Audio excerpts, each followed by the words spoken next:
Good evening, good afternoon, and good morning. We will start the stream in exactly 2 minutes.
Hello there, Abhay69. Hi, Darth Knight.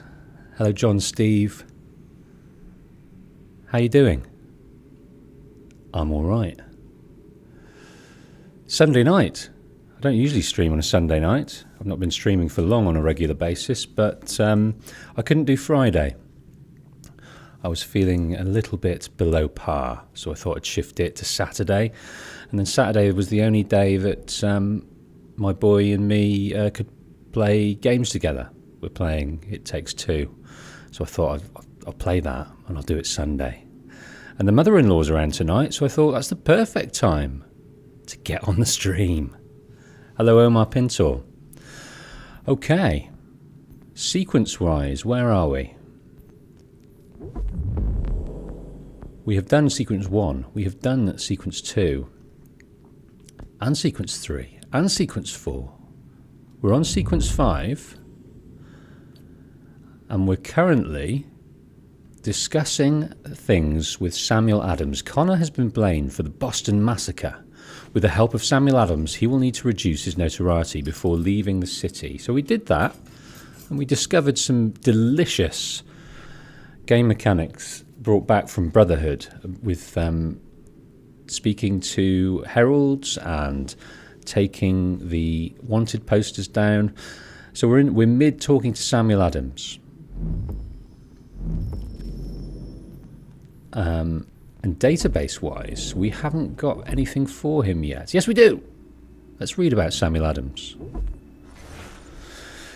So Samuel Adams was a Boston lawyer, a signatory of the Declaration of Independence, and a prominent political figure during the lead-up to the American Revolution. I think that's put your little life into perspective, hasn't it? Adams was born in Massachusetts, the son of another Samuel, who was a well-off merchant. Adams, the younger, went to Harvard, graduating in 1740. He went into business for himself, but was a dismal failure, and then ended up taking a job in the family brewery. A lot of men turn to breweries when their businesses fail. And that was fortunate for his historical legacy, since his relationship to beer may not be... Adams was elected to the Massachusetts legislature in 1765, which is the beginning of his political career. He was a staunch supporter of colonists' rights, mainly the ever-popular arguments over whether British Parliament had a right to impose taxes, but wasn't pro-independence, at least not at first. Adams is often portrayed as an angry radical, but that's a bit of a biased picture. Adams disliked vigilantism for the most part. Well, he's not going to like us. Not going to like the assassins, is he? Though he approved when a mob forced Boston's stamp collector to resign. So perhaps he only disliked some vigilantism. In later years, when Adams was in Congress, he refused even to join a political party because he found the idea divisive. Oh, he's a real independent rogue, isn't he? However, Adams' reputation for being a rabble-rouser is somewhat understandable. He was a representative for the town of Boston after the Boston Massacre and succeeded in having the regulars kicked out of town. He spoke at the Old South Meeting Hall just prior to the Boston Tea Party, and it's said he gave the signal for the dumping of the tea.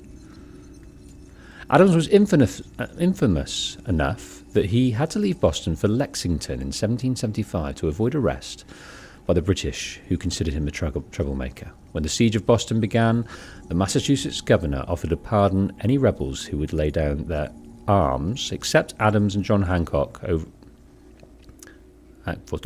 Overall, Adams certainly was a thorn in the side of the British, though what puzzles me is why some Americans think being an angry revolution was such a bad thing. Leave the rest. Unimportant. Yes. So, Connor. And our original name, which I've forgotten. And never really had a handle on anyway. So we've got to meet Samuel Adams. We've released our wanted level, I believe. Let's just remind myself of the... That's right, so we've got traps. And at the moment we've only got the bow. So we'll keep that handy. So yes, I've been playing all sorts of other games in the week or so that we haven't played this, so I'm a bit rusty. Hello John Yor, hello Brian G, hello Zayad, pleased to see you all. Let's play some Assassin's Creed 3. Really enjoying it so far. We are 8 or 9 hours in, and we still haven't hit the sort of open world Ubisoft collectathon, to-do list-a-thon. Omar Pinto, I like how you started calling him Rat. Yes, his name was Rat. Perfectly feasible name. Okay, Connor. He's our boy. He's not dressed in the robes at the moment. We're still discovering that side of ourselves. But we met Achilles and he taught us a lot over a period of a few months. And we know which way's up now. Do tell me about the audio. Are we sounding good? You ask a great deal of me, Sam. I know, but I wouldn't be here if it wasn't important, if it wasn't vital. Fine. Just this once, though. In the future, such things will come at a price. Resetting the type is neither quick nor easy. To say nothing of the cost should I be discovered. I shall not forget this kindness. Nor I. His work will see your last little bit of notoriety erased. Come, I'll show you how to leave now that order's been restored. So, now you've had a chance to see how it all works. Untoward actions will upset the citizens and inevitably lead to the guards being called. Depending on the severity of your transgression, they may simply search a bit before giving up and returning to their post. But should you offend them severely or repeatedly, they'll become much more aggressive in their pursuits. I've shown you 3 ways to turn the tide. Remove wanted posters, bribe town criers, or visit a printer to create your own propaganda. This feels wrong. Why not just speak to someone and explain my innocence? You can't be serious. We counter one lie with I'll another. pet you as well. Words on paper instantly taken as truth, and all of it without question. They loose this beast, or have you forgotten? I merely helped you tame and turn it round. There must be another way. Something more honest. Well, when you find it, do let me know.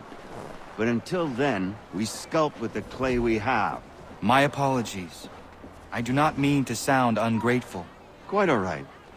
I was much the same at your age. You'll grow out of it. And if I do not?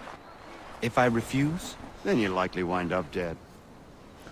Oh, weren't too Here we are. quickly for that. Speak with the harbor master and he'll see you home. Thank you for everything, Sam. I promise one day to repay the favor. Oh, I'm counting on it. Like this.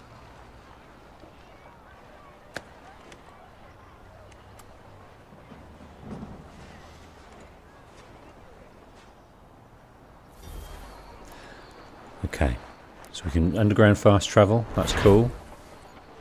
Now what? Mission complete. Full sync. What's in store for us now? Let's take a look at the map. Okay, so these are Harbour Master Tutorial? What in the world is that?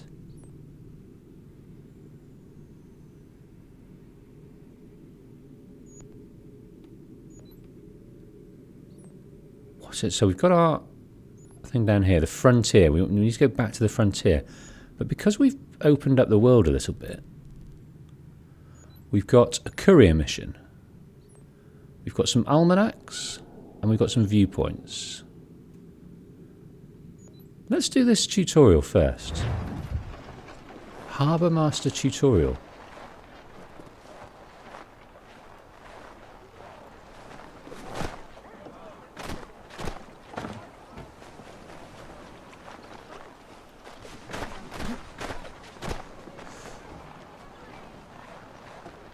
What is this? What in the world? Atlantic Ocean, right. So we can travel places. Davenport Homestead. Can we fast travel? Yes, we can fast travel. But we don't want to do that yet. I don't understand that. I don't understand what you are. We'll obviously be told about you later on. But let's first of all go and unfurl this eagle's wings. Okay. I don't know if we can get up there. So the Boston Massacre happened. Set off by the Templars. They wanted it to happen. They wanted the unrest. And they blamed it on us. Filthy, filthy Templars.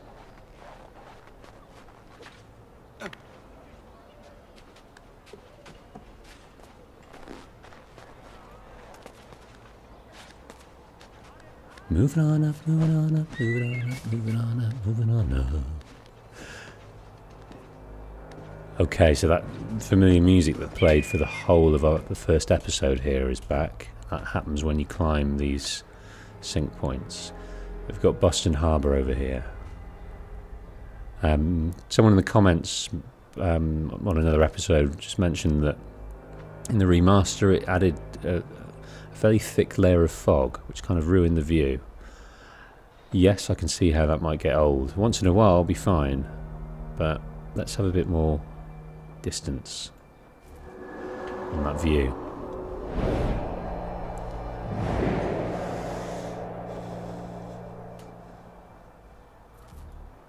Okay, let's jump in here. Right, let's try this courier mission.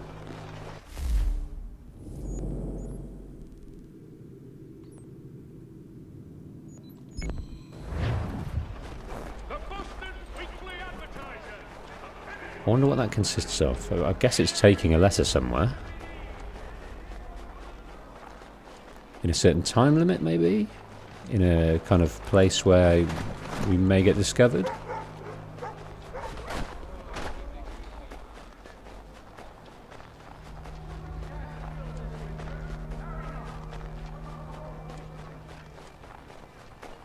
Still very snowy around here.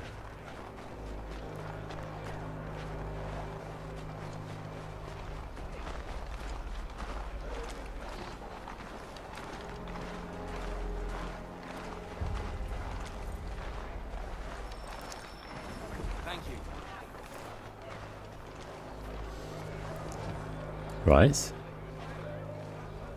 Have I got to grab this guy?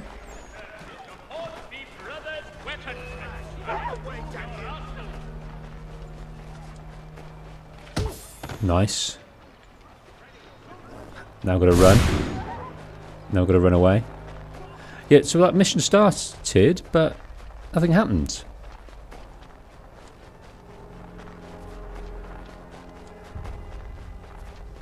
Okay.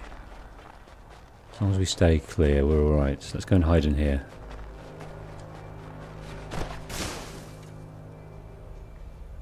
You can't find me, boys. So if it goes blue, is it all cool, or will we get discovered here?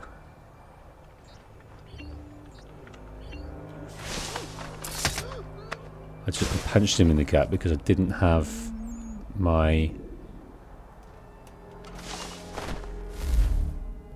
Oh, we don't have a hidden blade yet. So what happened there? Why couldn't I do that? Is it too early still? I think we might still be too early. We're still on rails at the moment. We can try and grab one of these, which has always been a bit of a disaster for me. What's that? What's that? What have we won? Trinkets. Okay. Collectible.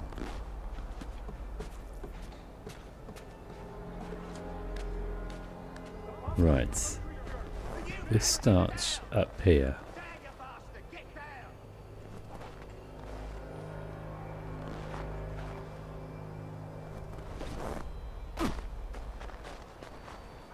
Okay, it's up there. Right, I'm assuming.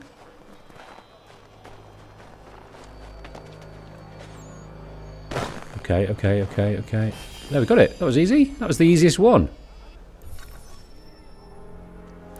So, if it's just an envelope icon, it means they're recipients. So once you interact with them, you basically pass the letter to them and the mission is over.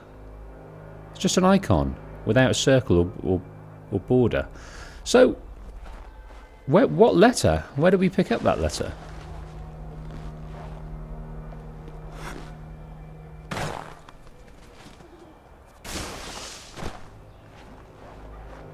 Now what's this? Is this one of these awesome things? Yes, it is. That returns. That never gets old either. That's I think that started in Assassin's Creed 2 in some description, and then they put a shitload of them in Brotherhood, and then in the subsequent games. Not so much in Revelation as I remember. But it really is. Even they've put them in the newer games as well, because it's one of those things. Bit like the leap of faith. It's just brilliant. It's perfect. A great traversal option. All right.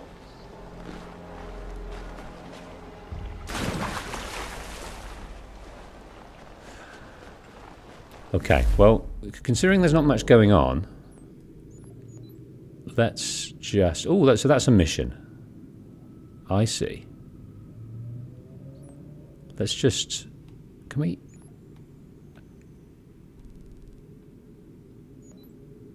So we can fast travel there, but I want to fast travel here.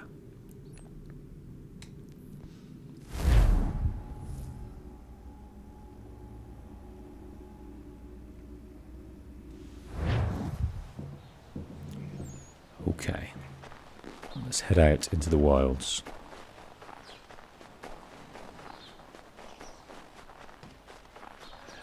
So we were sent home just as soon as we arrived. We were sent home. It was just a quick visit from Achilles, with Achilles. So we still need to be given our assassin robes and be accepted into the Brotherhood.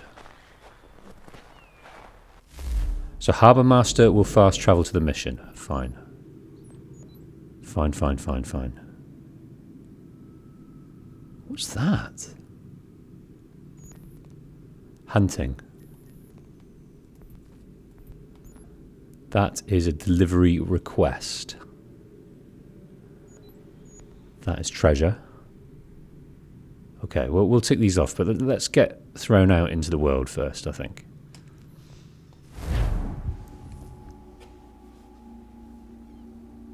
Did everyone have a nice weekend? Do anything fancy? Get into any mischief? Achieve anything? Regret anything? Let me know.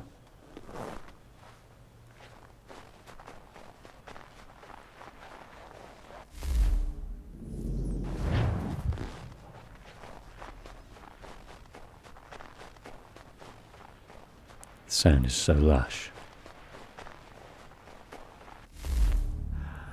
Yes, please. Bound to have been a quicker way than that.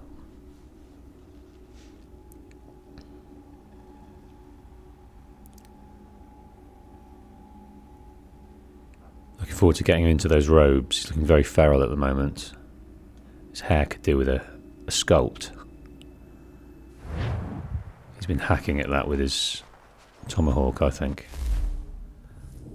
Jesus. So we can fast travel there? No, we can't.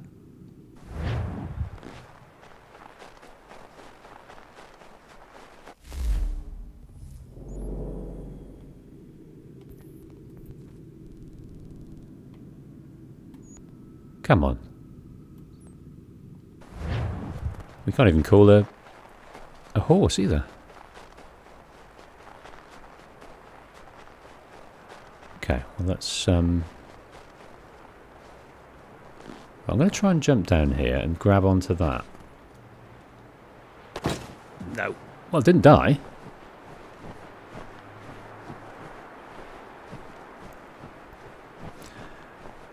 Brian's installing AC3 for another playthrough. Well, I don't blame you. She's a beauty.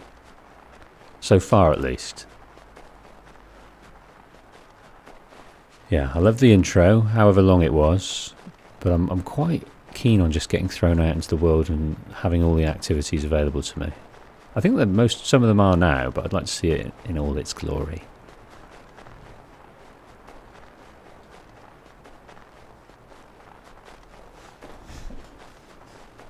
So it's the long walk home, back to Achilles.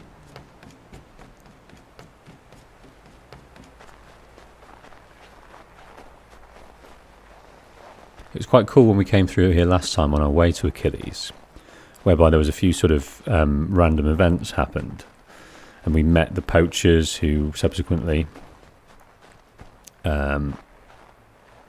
attacked the mansion, and some soldiers were chasing Achilles. So we kind of just got these glimpses, blink and you'll miss them, type of stuff, and that's always great.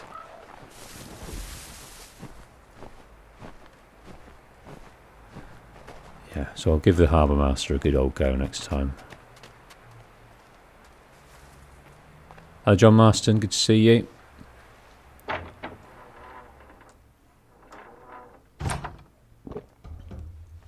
Achilles! Achilles!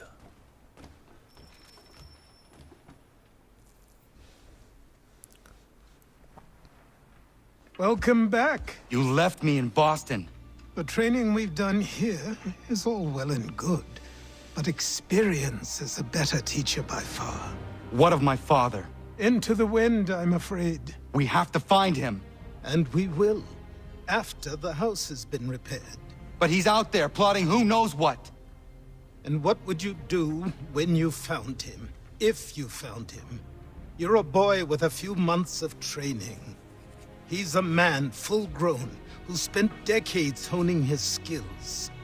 If you're going to stand a chance against the Templars, you're going to need these. Give me. Give me them.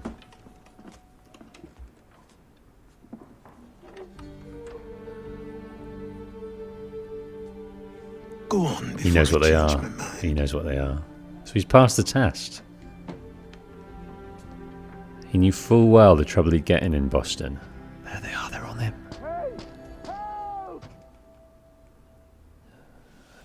They're a magnet for trouble though, aren't they?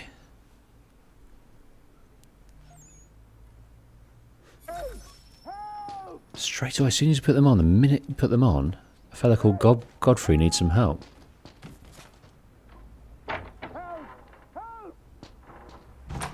You, sir, please, help! He's going to die! River rescue, okay? Show me where. Show me.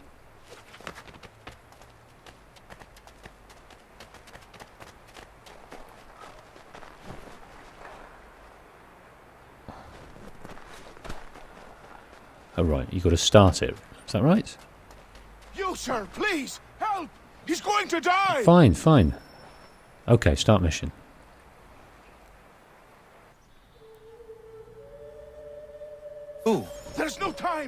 must come!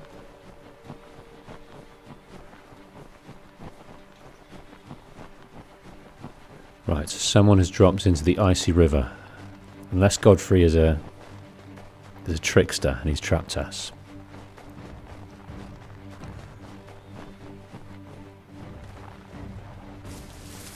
So first mission with the hidden blade, maybe. Oh, there's a otter or something. Beaver.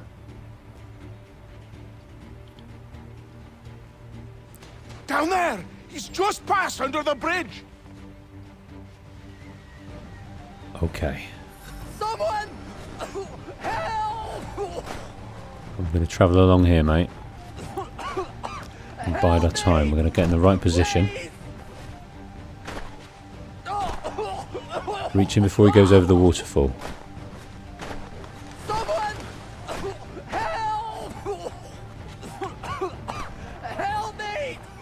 Please! Oh, I'm going to go this way. Oh. Out my way. Help me! Beastly bastard.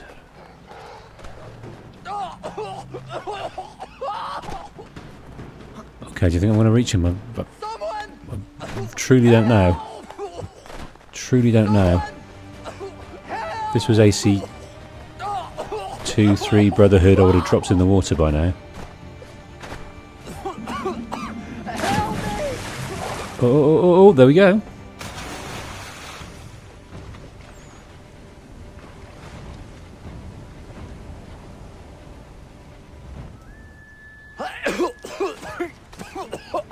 Who's this guy? What this knobbend is trying to say is he's forever in your debt, sir. Who are you calling? A knob end? You, because you are one. What were you doing on those logs? One of the dangers of lumbering. We've got the camp set up a few rods off of here, as we're cutting timber. We're hoping to open a mill in the area. There's a good place not far from the manor on the hill where I'm staying. I like you already. We'll have a look. Okay.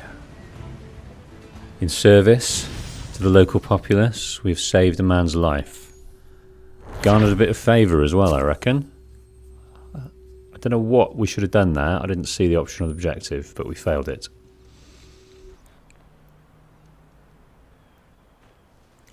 I'll miss the peace and quiet, but we can certainly use the wood. The manor needs a lot of work. That and other things. Meet me at the small shack by the shoreline when you have time. There's something else you need to see. What is it? An asset. An asset? It's like a human asset. Okay, what have we got here? Look for missions with this icon to recruit new settlers, artisans and farmers to improve your homestead. Sounds good to me. So we're improving your homestead will give you new resources to trade and unlock new items you can craft. Well, that sounds important to me. We need to get well equipped and acquainted with all the new features. So it looks like we've got an apothecary very nearby here. Hang on. This is Catherine. That's Diana. Let's go and speak to these guys first. Sorry about the ambulance. So these people, I imagine, have got little fetchy quests. Hello, Catherine. Hello. Hello. Do you want to be spoken to? Just taking the air. Can't speak to her yet. Right, let's go and speak to Diana. So these settlers... Okay. Well, I'm not sure what this means at the moment, if anything. They might come alive later. Let's go and go to this homestead first, I think.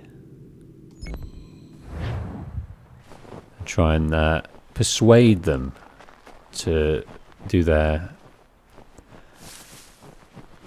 trade near us, and we might get a taste of it. Pontus Olsen, how you doing? Did you get invested in Haytham? So we were playing as Haytham for about 4 or 5 hours. And it was very, very interesting. But he was... A hero is not a hero. You don't get so attached to a hero when they're privileged. He was well-spoken, well-privileged, and the people around him were well-privileged as well. They didn't have any... Oh, I'm coming up. Oh, my word. They didn't have any troubles or anything like that. So it was hard... Oh, Jesus. Okay. Pull. Reflect. Oh, shit. What do we do here? Do we just...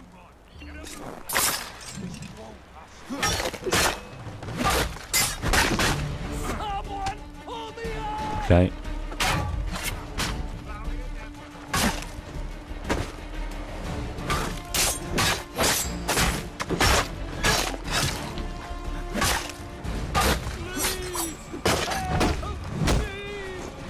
How? Oh my word! Well, he's Steblar, this geezer.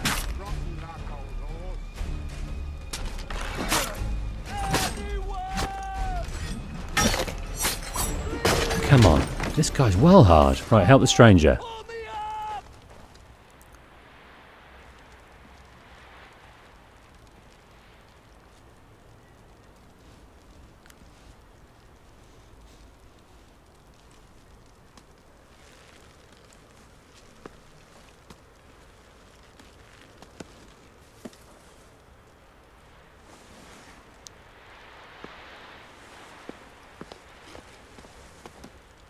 Thank you.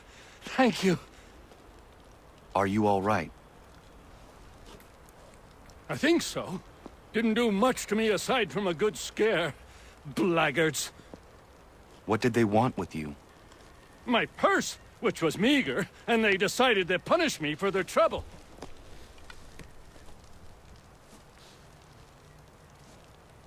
Silly, really. My tools and equipment were worth a king's share to the right man.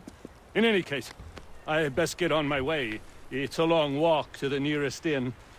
I thank you again for your kindness. Have you no home? Oh, well, I was a proud resident of Boston until recently, but I'm not a supporter of His Majesty, and, well, I was forced out of my woodshop and home by loyalists. There are plenty around here who could use the services of a skilled craftsman, if you were looking for somewhere to settle. Is that right? I may look into that.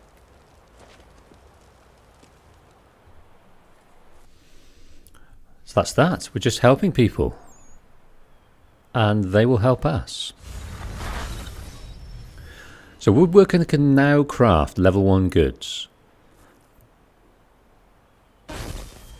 That sounds good to me. Yeah, Haytham, I was certainly invested in the story. I was invested in the twist. I was invested in seeing him at the Boston Massacre, chatting to the Templar dudes. I was really loving the kind of switch of access to the real Charles Lee. That was great because he was a subservient kind of servant to Haytham, and sort of said all the right things, very polite, very unassuming. But as soon as he got down into that situation where he didn't need to be nice, he was a bastard. And just shows you don't always have access to everyone's personality. And so that was really great to see. So, do I like him as a character? Not especially, no. At the moment. Probably got a lot to do with finding out he's a Templar. But we'll see. But I'm certainly invested in the story. Okay, we're going to head back to this new main mission. Unless there's anything sexy we can try out over here. We've got these little trinkets we can grab later. But let's just wander through. So Dylan, you've been watching the streams and it's made you start playing, and John, you're as well. But couldn't wait for me in my schedule, so you had to crack on. Fair enough.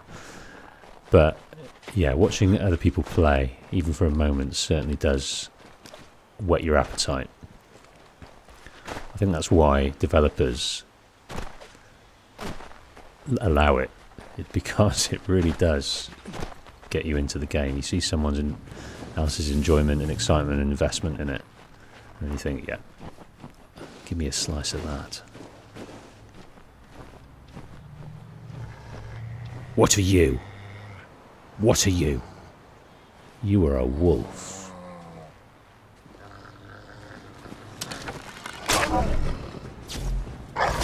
Oh, I missed it. Missed it. Okay. Go on then.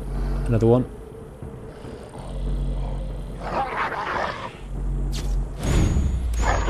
There we go. So that was hunting challenge 1. Killed a wolf. Okay, let's skin it.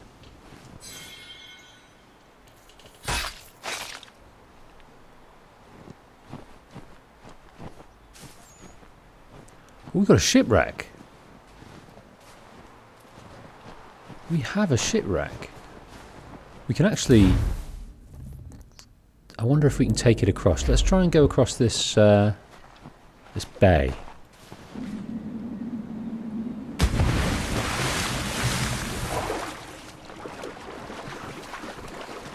Explain yourself, shipwreck. Have you got anything funky in here?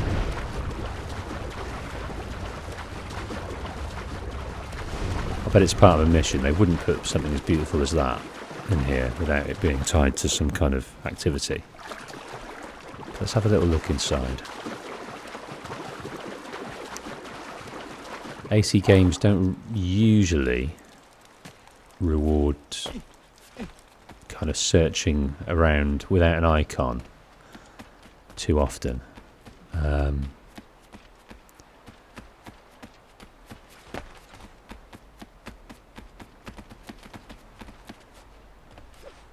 No, it's just beautiful.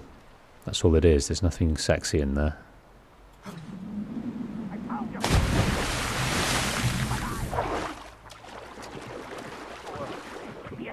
And a crew, and we'll find out whether it was he held for dear. I met him once, that captain. He was 7 feet tall if he was an inch. I tell ya, legs like tree trunks and a smithy's arms. Almost broke my hand shaking it'll know. I could feel it then when I met him. No weapon made by man could harm him. So I'm wondering... So there's a guy called Pegleg there, by a broken down pirate ship, keeping himself warm in the embers of a fire. He doesn't look like he's got any shoes on his good leg.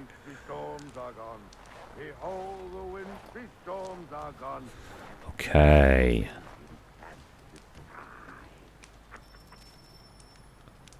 Achilles, where are we here? What is this place?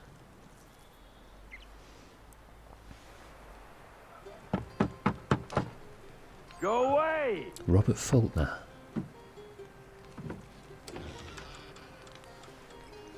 Said go away, boy! Do you not speak the king's English? Oh, I didn't see you there, old man. I'd have set my home in order if I'd known you'd be calling. The boy's name is Connor. He's here to restore the property. Restore? Restore? Pardon my manners.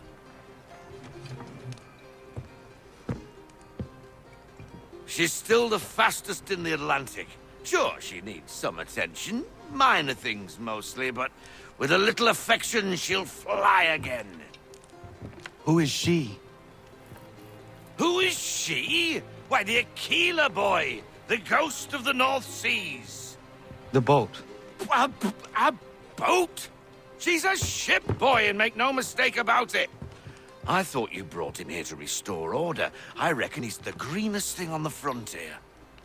Connor, meet me back at the manor when you've finished here. So Robert's You been said told it about requires it. repairs. You able? She does need work. A ship is a she, boy. And yes, I can refit her, but I'm lacking in the proper supplies. Some quality timber would help me get started. I can see to that. How long before she is able to sail again? Just get me the lumber, boy. And I'll raise a crew.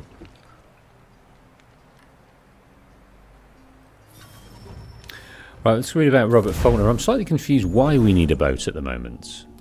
It's not been explicit why we need a boat. We've been given the access to the blades, to the hidden blades. We immediately went and helped Godfrey and his drowning friend. Then we found a homesteader and saved him. And then straight away we met Achilles at Robert Faulkner's hut next to a ship. We've not known why we're doing that yet, unless I missed it or forgot about it from the last episode. But it looks like Achilles wants a boat, so we're just going to help him. So we need wood. But Robert Faulkner is probably the most storied member of the assassin navy. Though he was never formally named to a position above first mate, Robert Faulkner was the fourth generation of his family to be a seaman. I'm glad I didn't say that out loud. But the first in his family to be recruited to work for the assassins. He started off in the Royal Navy, but finding his career stalled, he left to work for the United Company of Merchants. In 53, Faulkner disappears from the historical record, presumed dead, but that's because he joined the assassins as first mate of the flagship, the Aquila. So the assassins are in disarray. Achilles is a hermit. Faulkner's a drunk. I don't know whether Samuel Adams is an assassin, but he certainly helped us. He had the reputation for having a disciplined crew and an almost uncanny knack for avoiding trouble, not to mention predicting the weather. Whether through the years of experience or some other more mysterious ability, Faulkner would know when a storm patch of sea was coming in and could use it to his advantage. Faulkner served on board the Aquila until it was nearly destroyed in 68, always deferring when asked to become the captain. He never gave reasons why. However, his love for the ship was quite touching. He had it towed to its location near Boston, despite doubts that it would never ever be seaworthy again. Faulkner could have gone back to sea aboard another ship, but didn't. He stayed close to the ever-deteriorating Aquila and took to drinking. So that's that. He's very fond of the ship, brought it back here to dock, so to speak, but it's been rotting away and he hasn't had the means or the help or the inclination to get past his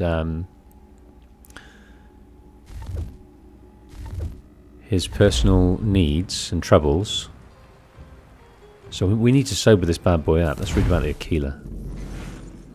Don't let appearances deceive you. You're looking at the former flagship of the assassin navy, if perhaps a little past its prime. The Aquila was built in France in 1949 in the city of Brest.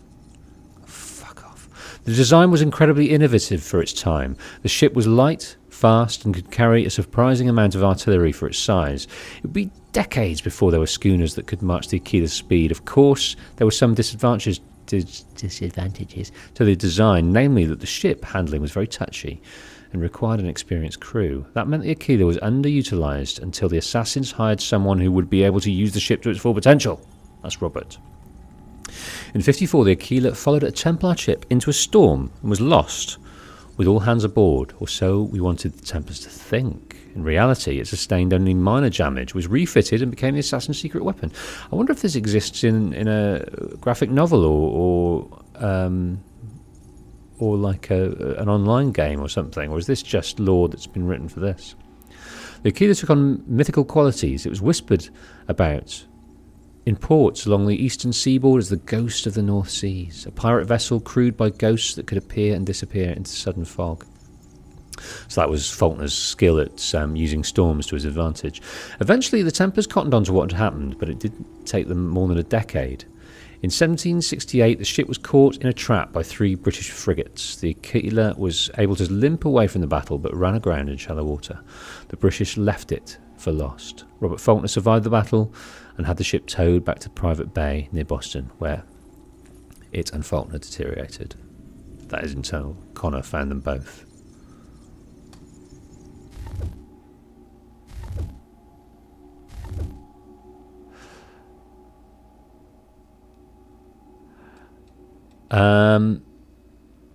Okay.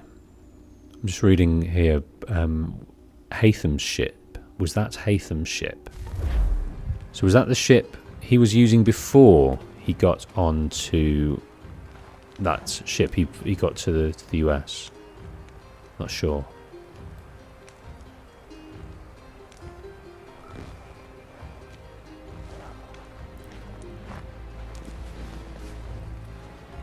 Okay. That's the destination. So we've got to go and reach Achilles. Where's that peg leg dude?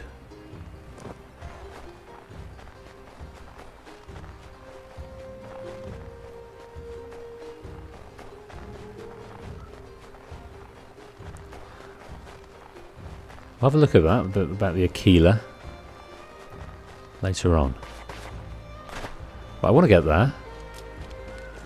I think it's going to allow us to come up the side of this cliff face, which is nice. Or is it?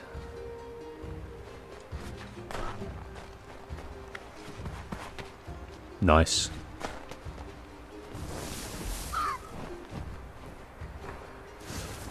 Right, yeah, I need to check out Wiki then about the Aquila. So, yeah, I'm still confused about Hatham being able to, you know, he had Templar, he had assassin's skills. He could use eagle vision. He had a hidden blade. He had affiliations with a Templar ship.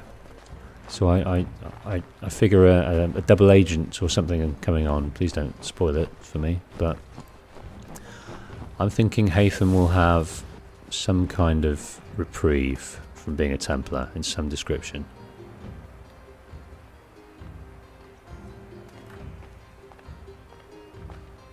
Okay.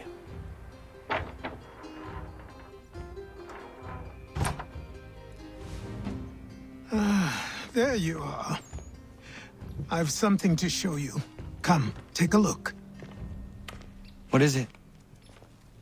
A ledger. It lets us manage the homestead's dealings.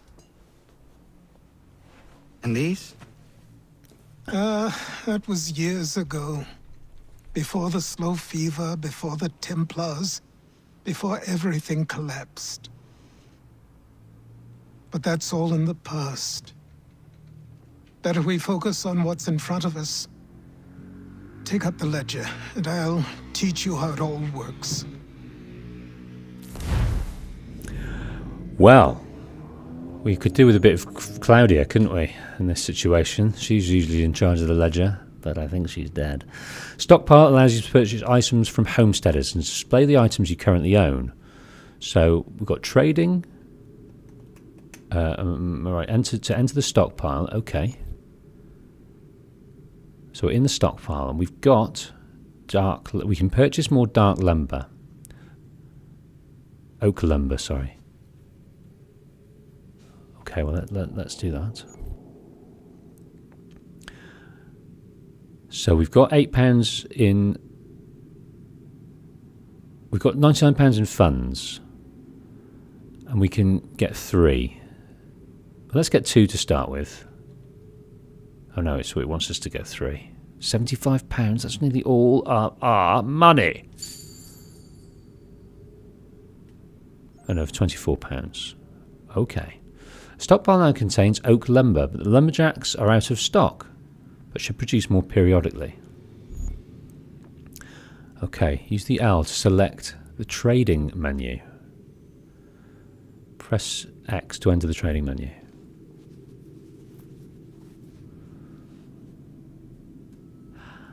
Ah, I remember now. So that was the boat that was following Hatham. I got you. I've got you. And they lost them in the storm. I've got you.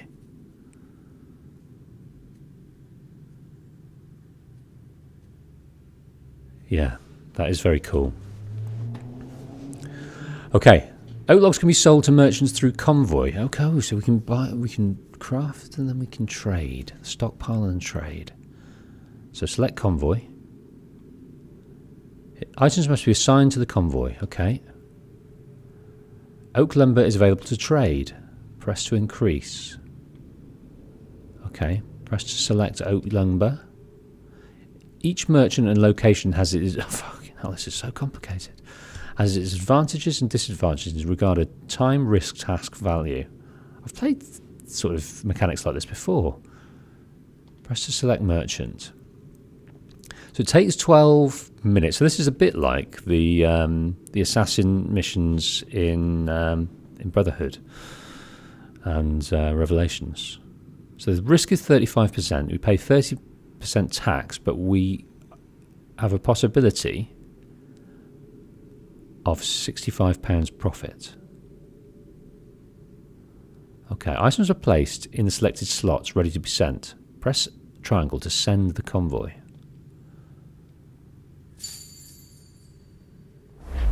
Got you. I think.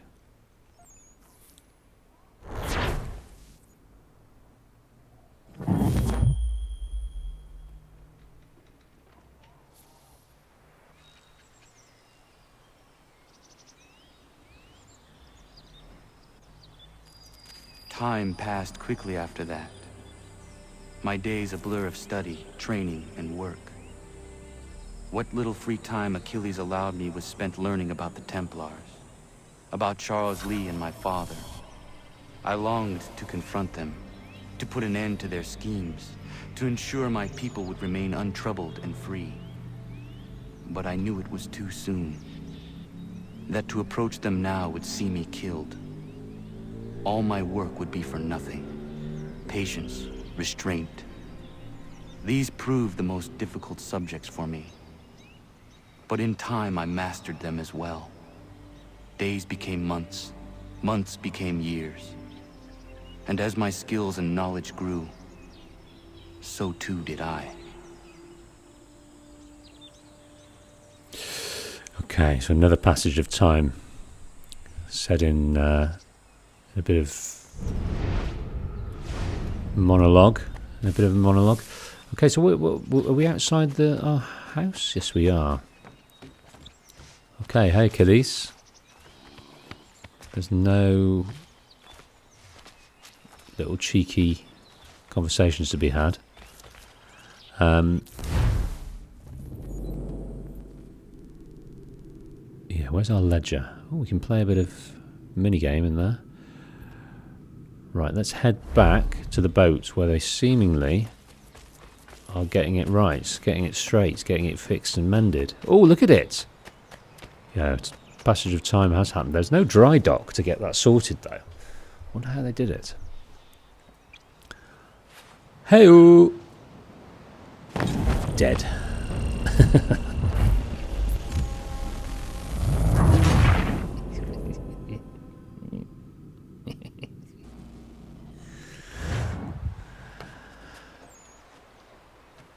There we are. Well, that's probably the quicker way of doing it. Hello, Robert. Let's have a look at the Aquila. She has 2 masts. She looks a bit smaller than the... What was the boats that Hatham was on? The Providence or the... something like that. I can't remember. That looks a lot bigger than this.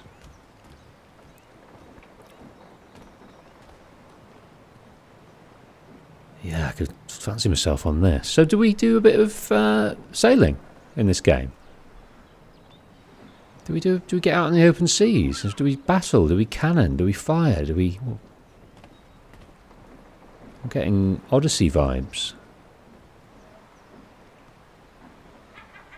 I thought when they brought the big ships in Origins, that was the first time we saw ships. But of course there's Black Flag, which is about pirates. So much to learn, so much to see. Providence. It was Providence. Robert. Oh, you got some cannonball. And some very animated crewmen.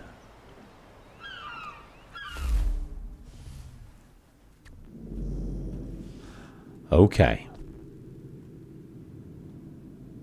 What on earth is going on here?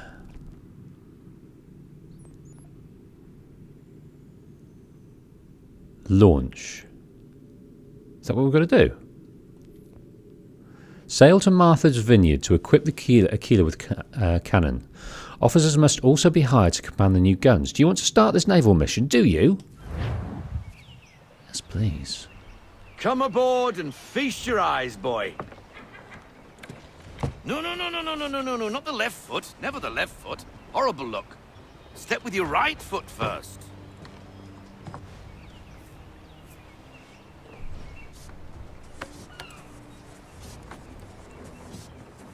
She is solid? Aye. Weatherly and sleek. She'll fetch 12 knots in a stiff gale. Ne'er a ship from here to Singapore can outrun her on her best day. What do you say we take her out? Show you what she can do firsthand. Where would we go? As it happens, she still needs guns and the officers to command them. We'll launch straight away. Don't worry, lad. I'll make sure you sprout good sea legs. Haul in the mainsail! Get up the rigging! Hand over fist! Come on, men! Let's get her out where she needs to be!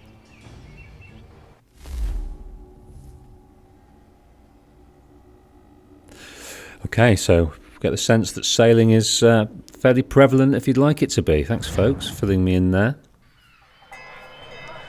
And what to expect mechanics-wise. I don't mind mechanics spoilers. You backseat as much as you like in that regard. No time like the present. I think you guys know not to give story spoilers, and you haven't so far, so thank you. Double time, boy. It's time you learned. So this is a bit of a skeleton crew then. We've got to get cannons, we've got to get all naval ships. We'll read about this. Okay. You probably don't know much about 18th century naval warfare. So here's a rundown of some of the types of vessels you'd like to encounter. Frigates, long, relatively light vessels with lots of guns, more than 28. Frigates were light and easily manoeuvrable, so were often used for reconnaissance. There's gunboats. There were smaller vessels, generally containing only one gun, but it was a really big gun. The gun is in the boat is where the term gunboat gets the... Gunboats were relatively inexpensive to build and could be assembled quickly. They were most often used to bombard targets on land, although gunboats can easily be destroyed by a larger ship. Schooner, a small, light craft noted for their speed. Preferred ships for privateers during the American Revolution, making fast getaways. Man of war. This isn't really a naval classification, but more of a catch-all term for a warship carrying a lot of cannon. Most of the man of wars you will likely see be ships of the line, which are essentially big ships with multiple gun decks stacked on one another. Well, we've got multiple gun decks, haven't we? Maybe not. Okay.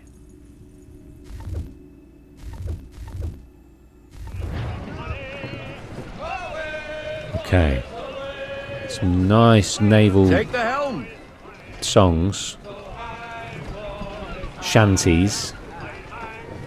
So there's guys cranking this enormous thing. Come on, lad, no time like the present. Is that the anchor? That should be the anchor, it's not moving.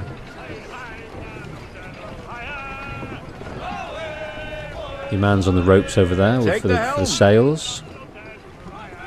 Just getting everything fixed and sorted. Looks ship-shape to me. Looks nice and clean. Everything's stowed away. Double time, boy. It's time you learned. Yes, we'll get there, Robert. But we're discovering, aren't we? We're looking at what our beautiful ship. The Aquila. Everyone's got their place. Everyone's got their job. Straight to the wheel, mate. Straight to the wheel. So Achilles has sort of let Robert know about us and how he's training him and the faith that Achilles has in us. So Robert's quite keen on just throwing us in the deep end. Come on, she won't bite.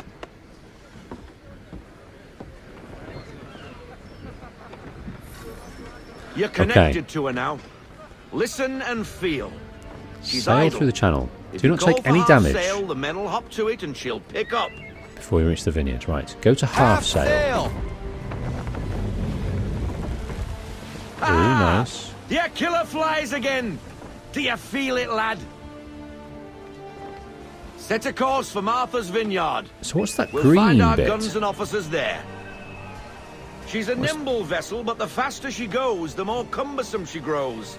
And the firmer your hand needs to be. Enjoy this stretch of open water before we come upon those shallows. Do with a bit of Go a for full sail if you like. camera change. Full sail? Go on then.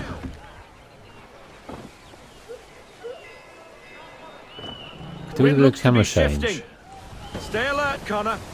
Gusty winds can be difficult to manage. Oh my word. So is that the wind? Is that the crosswind, the green thing?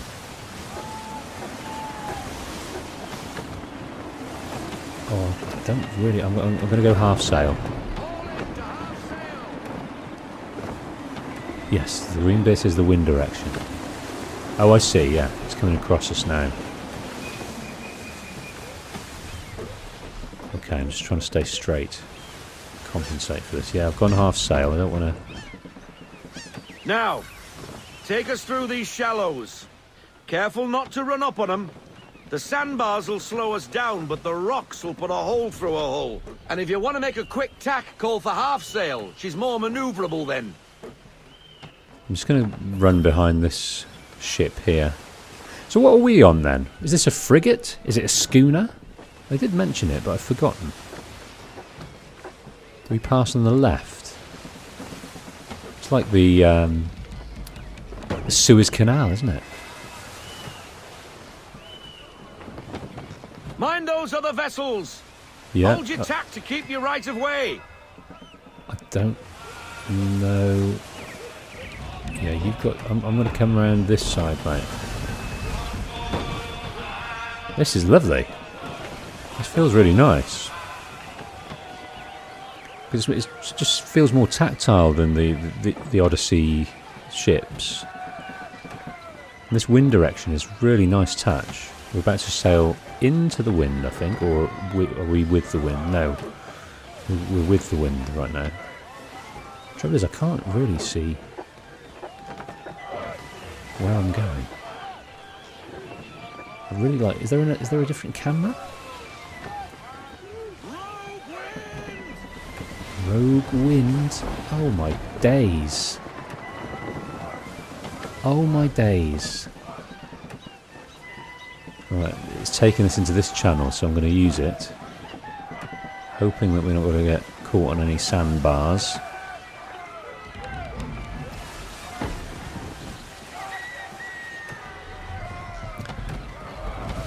Swing that round. I'll go left hand down, mate.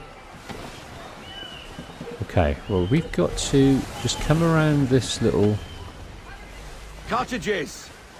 We're close.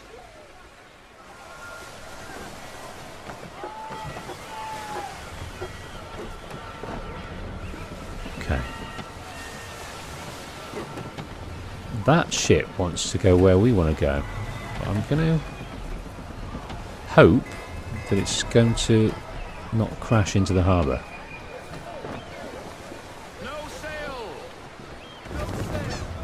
Okay. Drop anchor. Go? Go Nice. ashore, buy That's our really guns, lush. Find our officers. Right. Dock at the pier.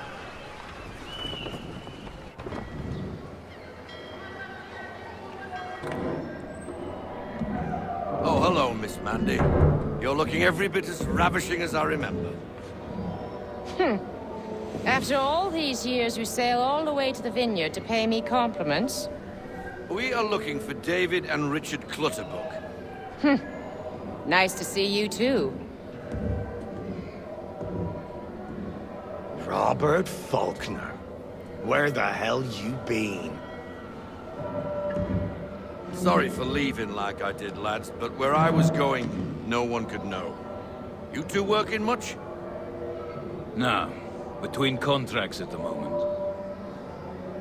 Well, we're looking for gunnery officers.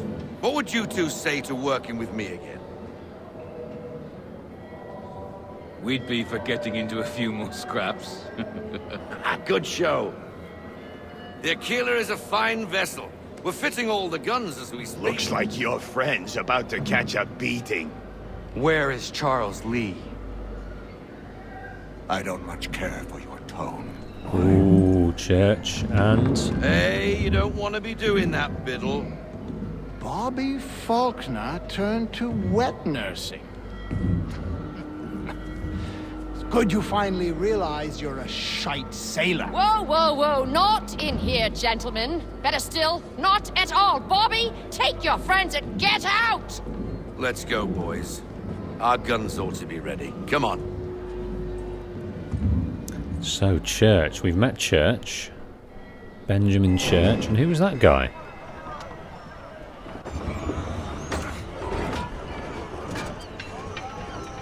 Wow.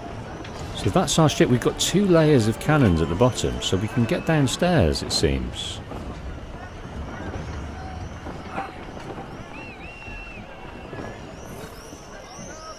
Okay, take the wheel. David and Richard Clutterbuck. We're gunners in the Merchant Navy. So is the blue kind of get-up, does that mean they're not affiliated to an army? Because it looks quite military, doesn't it? The get-up. According to their reputation, these two aren't averse to a friendly fistfight over pretty much anything. So if you're talking to them, try not to mix up their names. David is the older, Richard the younger. The Clutterbucks were a Dutch family who moved to London when David and Richard were young. Their father was a dock worker, and so the 2 brothers grew up near the dockyards, running errands to pass time and earn extra cash. They showed an early aptitude for fighting. The 2 brothers joined a crew with Robert Faulkner on board the Stalwart in 50, and working with him until he appeared in 53. Unlike many who go to sea in the search of adventure and treasure, the Clutterbucks' motivation was somewhat different. Guns. They grew up hearing the stories of the sea, but it wasn't until they overheard a gunner talking about the power of his cannon they decided a sailor's life was for them. The Clutterbucks spent years travelling on various merchant and privateer vessels, almost always hiring on as a pair. They eventually settled semi-permanently in Martha's Vineyard, taking it as a place to rest between contracts before they would get tired of all the quiet and hire on to another crew.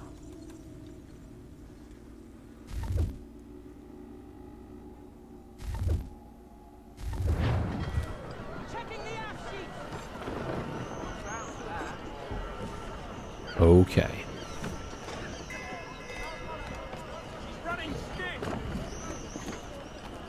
Amanda Bailey. I liked her. She was firm. Firm and could control her environment. Nicholas Biddle, that was his name. So we already saw Benjamin Church. But this is Nicholas Biddle. Oh, he looks very stern, doesn't he? So he's an ambitious young sailor, became one of the first captains of the Continental Navy, and he doesn't like our mate Bobby. Biddle joined the Royal Navy in 70, the British side. But when the American Revolution started, he offered his services to the Continental Congress. So a traitor then. Anyway, while he was only a midship for the British, Congress quickly gave him a command of his own ship. The Franklin in 76 was offered an even better deal, command of a brand new ship named the Randolph. History's mute on the reasons behind Biddle's rise to prominence. However, I think I might be able to solve the mystery. We saw Church recruiting him when Connor stopped at Nantucket. Biddle eventually became a privateer for the Continental Congress, patrolling British shipping routes, harassing their ships and keeping the spoils for any he could capture. He had a reputation as an excellent captain who divided the spoils evenly and never used corporal punishment against his crew.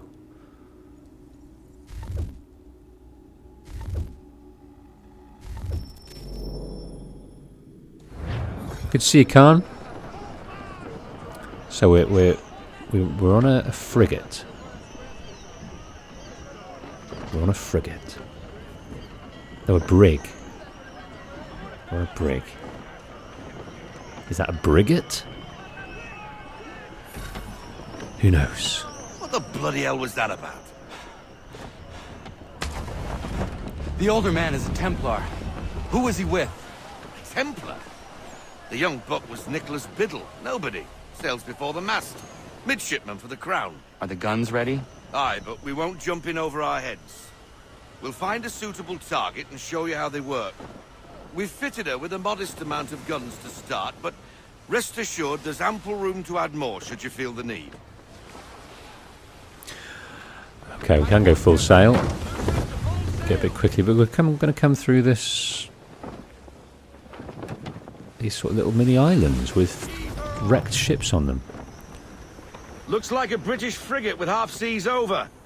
Should do nicely for a spotted target practice. Bring around broadside, and when all guns are on target, call fire. Okay. Hold R2 to fire the cannon. And then release. Align the camera with the other side of the keeler to fire that cannon. Well done, boy! Now, aim all guns at her bow and do as much damage as possible. Right, fire broadside at the front. Hold until charged and release fire. It's pretty straightforward. Can't aim, though. That looks like it was a better shot. Some old powder in there. Good! Now give the swivel guns a turn. More precise. Hit those old powder barrels and light up the sky. Okay. Well, it's aiming for us. That's slightly disappointing. Take out those kegs with the swivel. Hold, then release L2. I'm sorry. I got you. I got you. Okay, right. Let's look at this mechanic here. Use the swivels, boy. There we go. Gotta wait till it lines up. Fair enough. Never gets old. Not bad for a spot, Captain. You are a fast learner. Provided something interests me.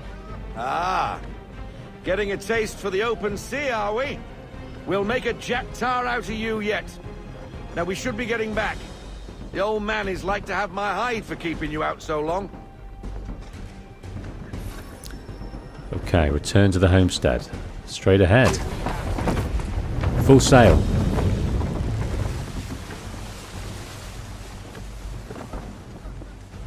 Right, L2 is the swivel gun, and R2 is the cannons. Oh, brace when attacked. Use the swivel guns to destroy the ship. Destroying property of the crown, disturbing the Nice. king's peace, take your pick. What do we do? Naught else but to fight back. Missed Sink there. the bastard. Use the swivels on him, Captain. This side, where are we? Where are we? Oh, we got hit there. No, I keep missing like a beast.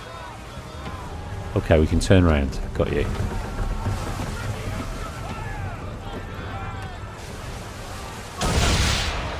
I think we did okay there.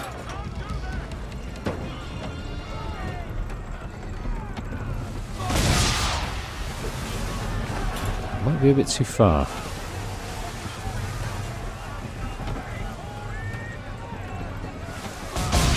No, that missed. Got him! So successfully brace when attacked. How do we brace? Oh, take cover. Square. What do we got? What do we got? Okay, I'm coming around this way.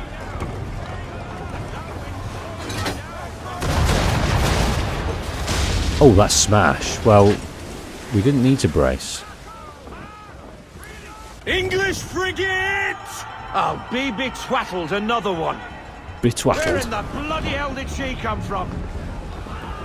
Oh, we still got a chance to brace. Okay. That's one. Okay, I'm going to swing around and I'm going to give her a right old seeing tip. That's right in your backside. Okay. I'll try that again. And then I'm gonna... we can't take cover. We can't take cover. While we're firing cannons, we cannot take cover. So it looks like it's just visual in terms of how the ship is doing. I'm going to brace one more time, so hopefully we finish the...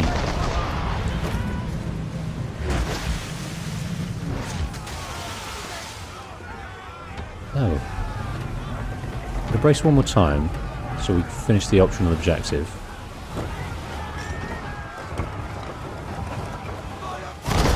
No, stop. Okay, take cover.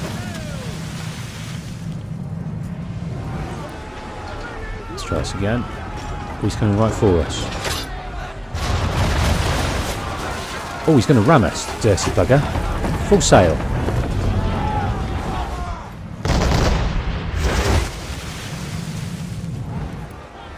Right, I'm going to come around. I'm going to properly get hold of you now. Take cover again. I think he's done a number on us there. He's played before, this guy. Look at these cannonballs coming across. Right, here we go, here we go, here we go.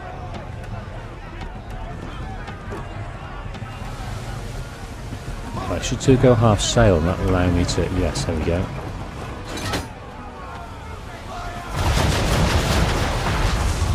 Full sail. Yes! Okay, we only had one successful brace.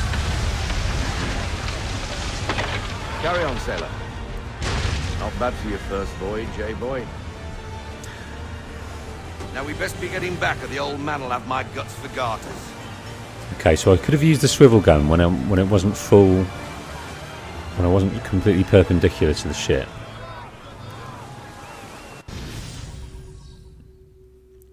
A new painting available at the Manor. First exposition painting.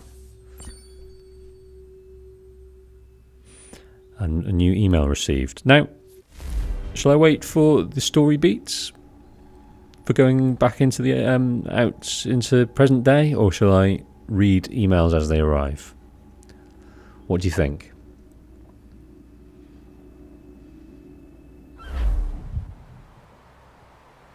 I got 'em! All of 'em! You get what I need, and I'll give 'em to you. Simple. You got a ship. Could find 'em all to boot. Who is that man? Him? Some old salt always on about letters he's got from Captain Kidd. Nonsense, really, but he doesn't hurt no one, so I'll leave him be. Talk to him if you fancy, but be warned he'll chew your ear off. Anyway, the Aquila's here for you. If you should get a pang for the open sea, we'll be waiting. Now, I implore you to head up the hill before the old man comes out of retirement just for me.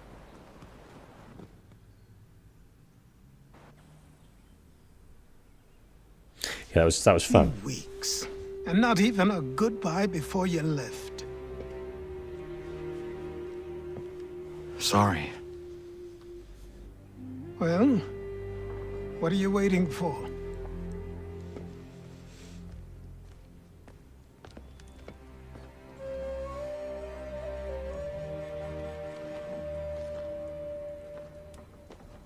Put them on.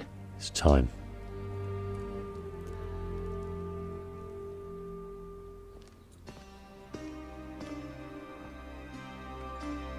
Get that hood on. Once upon a time, we had a ceremony on such occasions. But I don't think either of us are really the type for that. You've your tools and training, your targets and goals.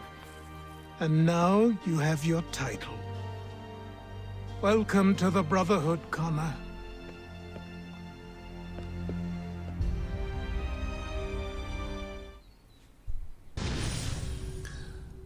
Sequence 5 complete. We've got our robes. Looks like it might be kicking us out already.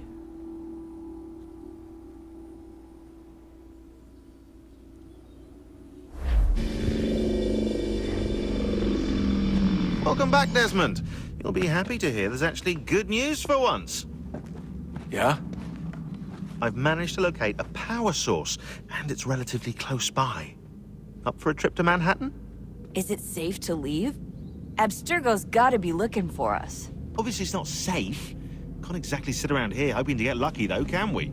We need that power source. Besides, I'm sure you can cook up some way to hide our movements. Maybe. The Templars have access to all kinds of satellites and camera systems. We'll need to find a way to mask our digital signature. I can probably camouflage the van, too. But there's not much I can do for us. That's an easy one. He's learnt everything you need to know about stealth, assassinship.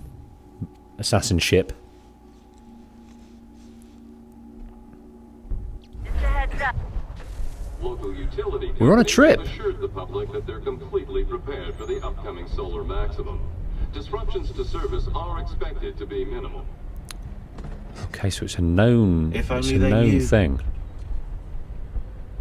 What's this? A remote-operated camera. It'll provide us spinner. with a feed while you're on mission. This will let us talk to each other. It's got We're ADHD, it's a almost there, fidget so spinner. listen up. The artifact is in an office penthouse in Lower Manhattan. At this time of night, direct infiltration is going to get you noticed. I think we're better off having you drop in from above. What do you mean above?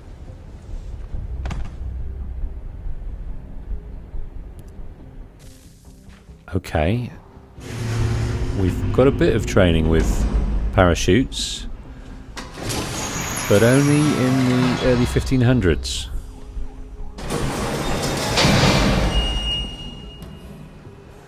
Can you hear me? And it was quite rudimentary. Testing, 1, 2, 3. Yep, read you just fine. Now why don't you power up the camera?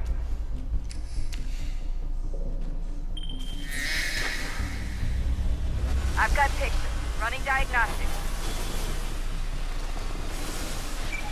Perfect. I've got a nice, strong signal.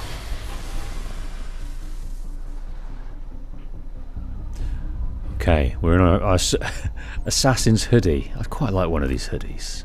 They're pretty lush. They're a bit naughties, but I quite like it. I never really liked his bag, his sort of triangle bag on the back, but his hoodies I could go for. I'm sure they exist somewhere.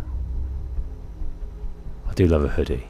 He's got his tattoos. What are his tattoos all about? They look kind of Maori, didn't they? Is that an assassin tattoo? I don't know when. That's the first time I've noticed it. I don't know when that appeared. So we're in a... Where are we? We're in Manhattan somewhere. There's enormous generators and power source.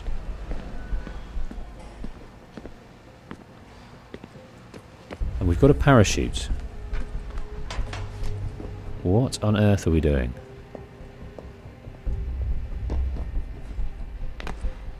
Okay.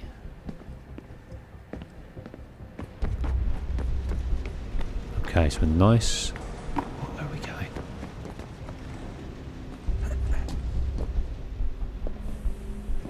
Over here? Here we go. Desmond always had that tattoo. Well, maybe I've forgotten. I just never really took notice of it before.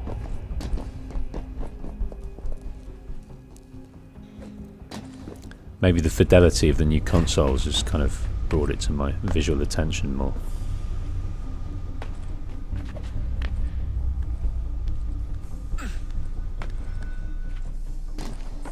Nice bit of free running here.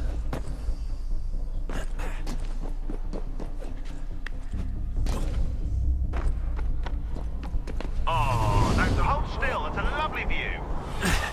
Seriously, Sean? Fuck you. That's how I feel, mate. Every time I step into that database, that's how I feel. Seriously, Sean? Seriously. Okay. So, what, jump? It's not giving us any clue as to what to do. No, we don't jump yet. I was going to jump. I was going to jump.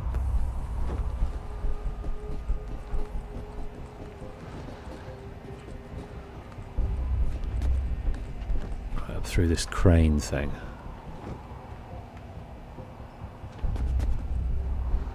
Let's have a look. This is Manhattan. Manhattan! Can't see any visual landmarks.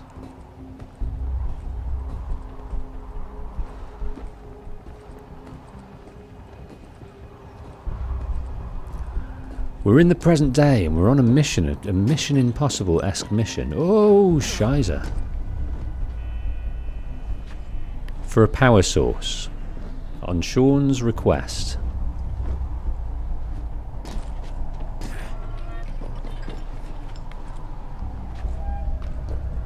Okay, now are we going up here?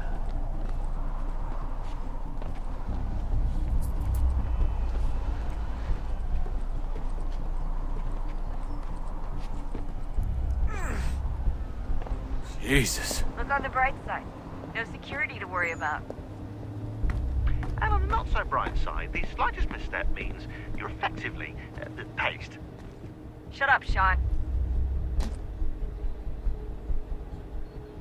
It's fairly misty and can't really make stuff out. It's just a bit of a general nighttime vista.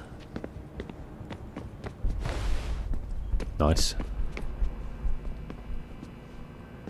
Right, I doubt there's any collectibles here.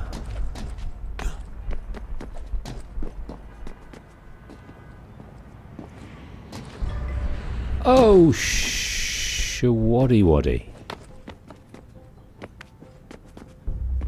That was forgiving. It's the first time I've gone off course with. I love this. I love this little scramble. With the new controls, they're really forgiving. I love this going via the like little animation. Is slipping past the bar.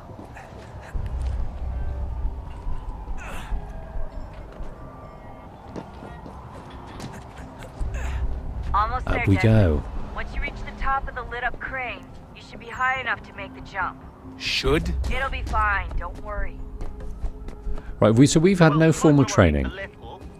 Parachutes. Sean! A joke. It was a joke. Or was it?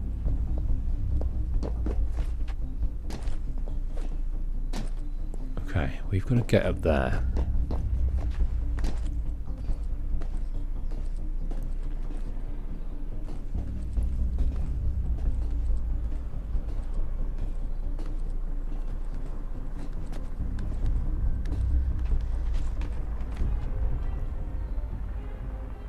Oh, this music's kicked in now.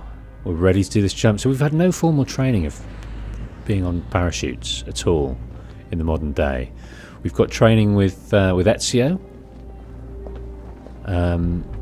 with various flying contraptions, one of them being a parachute that was quite prevalent in the Revelations, used to very good effect in the final finale. But here we are with a parachute on a back. Wait for my signal to open the chute. Timing's really important here. Too soon or too late and you'll miss the building.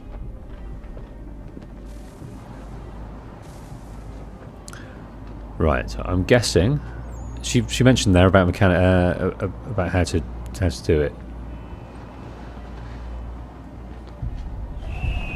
Now, open your chute now. Press any button. Oh, that was easy.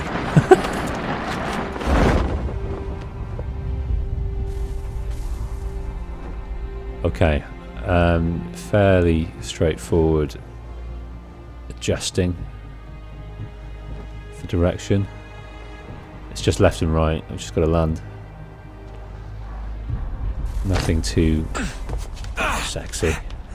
It's not something they're going to repeat, I imagine, so it's just getting us down there. There's the backpack. There's the fucking backpack. It's so naughty, isn't it?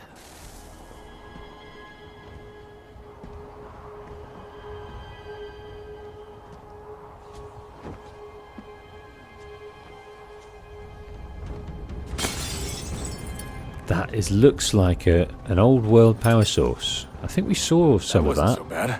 So, you must be Desmond. Daniel Cross. Not exactly what I expected.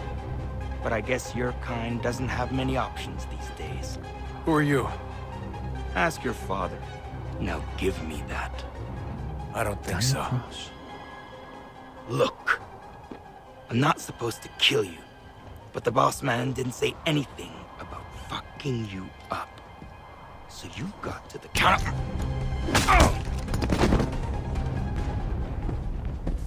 Well, Daniel, I don't know who you were, but you got pounded.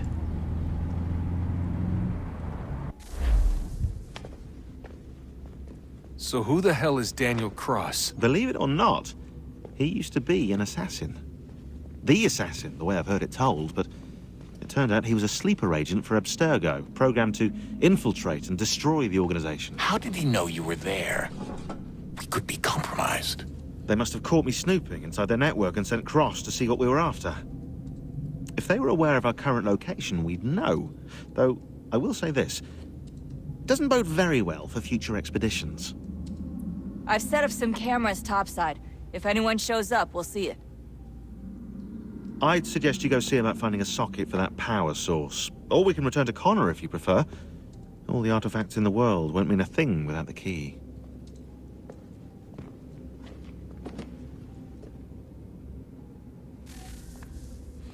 Okay, we've got an opportunity here to plug in a power source and perhaps catch up with our compatriots and see what's what. But hours on end with our arsehole on this cold rock is not going to be very healthy. I think, Rebecca, you've kind of let us down there. I know everyone thinks I'm being silly, but I can't shake the feeling we're being watched. We are being watched. By Juno. Or some version of her. Do you think it's a recording? Or is she a ghost? Or something else? Is she talking to us the way Minerva talked to Ezio? No clue. I mean, who knows what else they were working on down here? There's still so many rooms we don't have access to. But do you think she's like literally down here, waiting somewhere, still alive? Still alive? That's mental. That means she'd be at least 75, 80,000 years old? No, powerful, yeah, but not that powerful. They came down here looking for a way to survive. Maybe they found one. Okay, so we're in their temple where they tested lots of different options for saving the world. 6, I seem to remember them talking about that they tested. None of them really hit the nail on the head. But this is where Minerva, Jupiter, and Juno hung out. And thank you for encouraging me to put the power sources in. Where to? Here?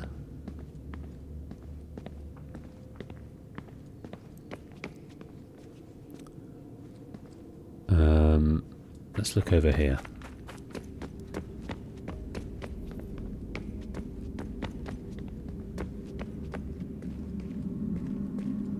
That sounds very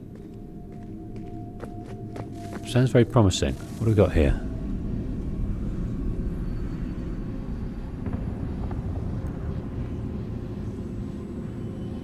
Oh my goodness. In the beginning, when we thought we could be saved, we sought to face the sun's wrath and contain it. 4 towers would be built to pull her fury into this place and dispel it.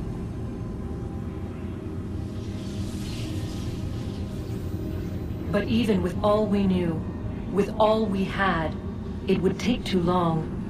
1,000 years we could labor and still the work would not be done.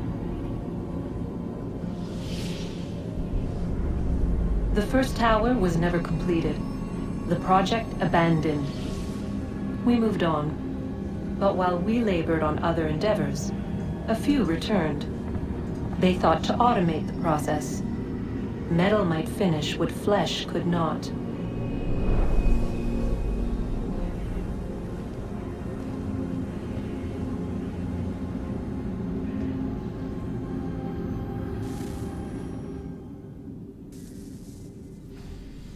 Okay, so the ones that came before, their hands, human hands, weren't enough to get the job done quick enough. So they automated the process over time. Sounds very much like Gaia and Project Zero Dawn in Horizon. That they automated it to try and get the job done. So is that what's happening here? Has the work for this solution to build these towers, is that being done over time?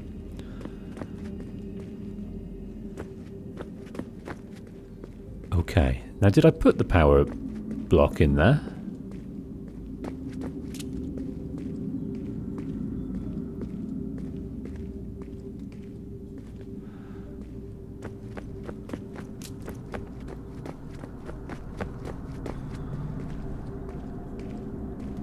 I'll go and speak to Daddy in a minute.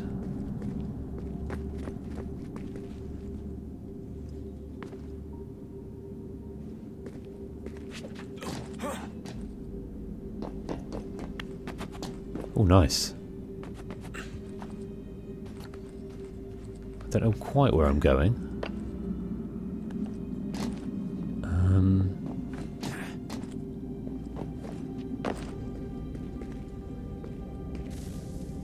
Oh, yes, there we go.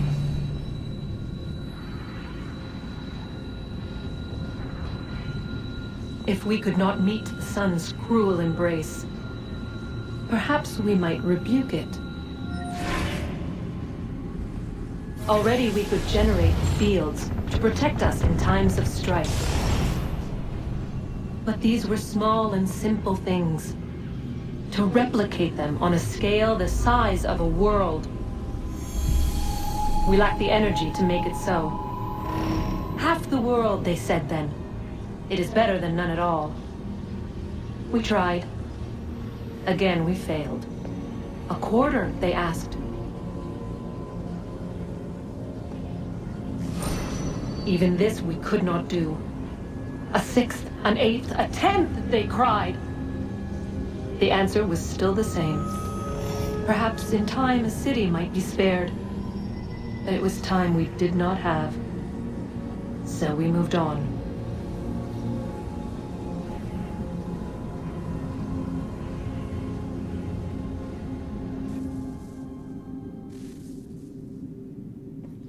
Juno.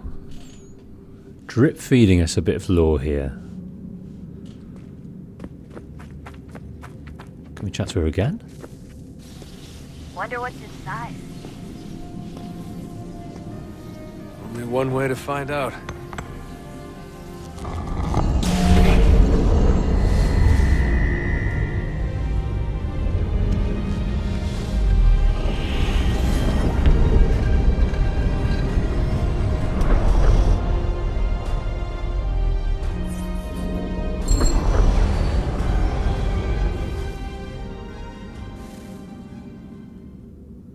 Okay, that seems to have opened up a little door for us.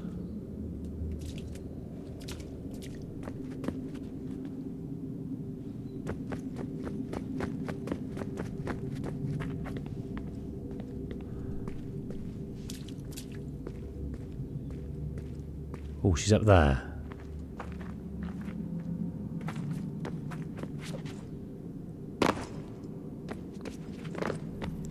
Daddy, we've got Juno up here. He did say she was creeping around.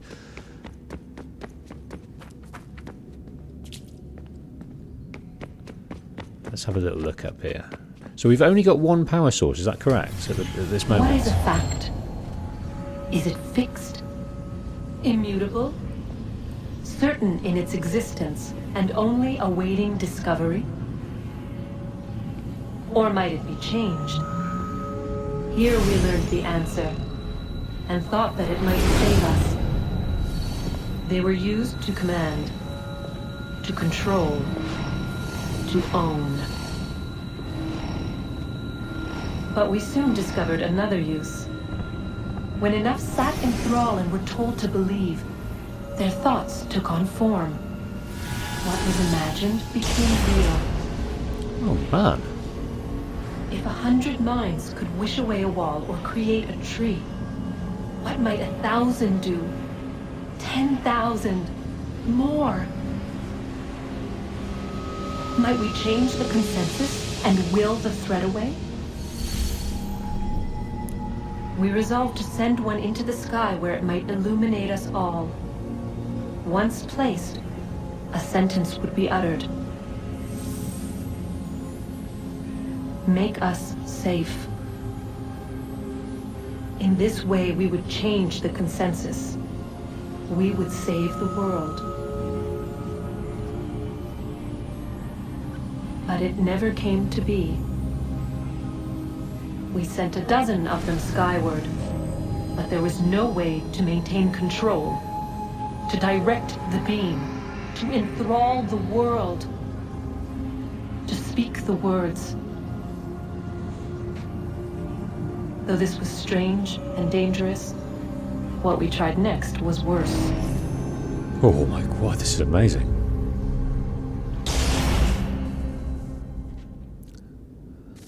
What we tried next was worse.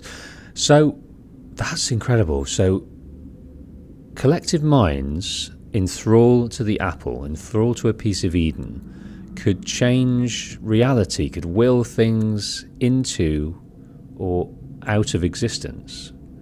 So one of their methods to eradicate this threat was to get enough minds together to will to tap in to this existence of this threat not to happen. And it says they try to get these apples into orbit, but if you remember in AC2, I think as part of the Subject 16 glyphs, there was a situation where the landing on the moon, that was actually a endeavour to retrieve a piece of Eden that was actually on the moon. So that must have been their attempt to get the apple in a place of like a satellite. But I wonder if in this game now we learn more about the Templar satellite that they want to launch in 70-something days. That was in Brotherhood and not mentioned again very much in Revelations. So I wonder how if they're gonna bring that back, and perhaps the Templar satellite can be utilised in some way to try and prevent this catastrophe.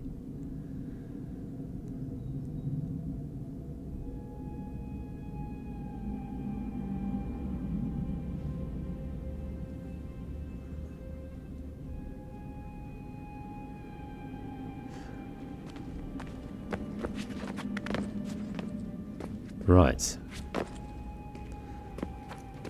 Yeah, just mulling that over. That's a lot to take in. Just mooching up here for the hell of it.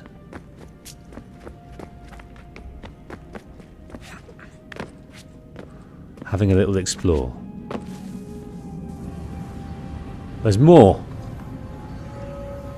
Our first instinct was to travel back, to change the past. But we could not find a way. But forward. We could look forward. And so here we sought to see beyond ourselves and know what was to come. First we watched to learn if our work would succeed. But the answer was always the same. So we moved on to other things. But she remained. The one you call Minerva. In time, she too stopped looking, and instead began to speak. She called out across time, in the hopes that you might be saved. She hid messages where none might find them, save for you and those within this place. Fascinating. Tired of it. The cryptic warnings, the threats. Just tell us what you want! But they are. We saw the Nephilim there. We seemed like grasshoppers in our own eyes, and we looked the same to them. Imagine trying to explain all this to a 2-year-old, to a grasshopper. When they said the will of the gods was unknowable, they meant it. Literally. I killed her, you know. I killed Lucy. It was the apple, son. It was Juno. I saw what she was. What would happen if I let her live? I could have stopped myself. I mean, there was a force there. But I didn't have to. I chose to. Desmond. Lucy was going to betray us and take the apple back to Abstergo. I saw the satellite launched. I saw them turn it on, and then... it failed. Whatever's on the other side of that door, it benefits Juno. We need to be careful. Wow. That's another side that I had never ever thought about. That he was actually tapped in to the reality of Lucy's true identity. I'm fully aware that they've constructed this story after the fact, because I don't think they had all the answers when writing it. But so he had this force making him do it, but he thinks he could have stopped it, because when he intellectually saw what was happening, he went along with it and carried it out with his own will as well as the will of Juno. That is new to me. That's not the impression I got at all. I got the impression he was absolutely overwhelmed by Juno, by the apple, and he couldn't stop it. But then again, within the game mechanics, we actually pressed the button. We were the ones that chose to do it. So, that's crazy. So he does get the sense that Juno is out for herself in this regard. He does get the sense of that. We're getting this full story here.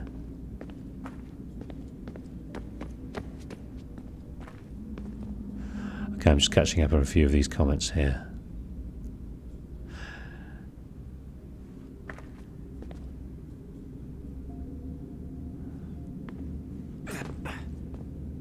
The lack of the chip, or turned off chip, manifests as eagle vision, which was passable to humans because they breeded with humans. So it's not so much a chip, is it? It's like a synapse. It's like a receptor within the brain. If you remember, one of the little game mechanics within the Subject 16 glyphs was to pass through these synapses to fire them. But in the same way, we've got to get across to Juno somehow. In the same way as, like, cannabis, there's a cannabinoid. Is that the right word? Receptor that only the cannabis can set off. In the same way, it's like the apple can control us like that. I'd like to get through to there if I may, but I am not sure how. Around this way?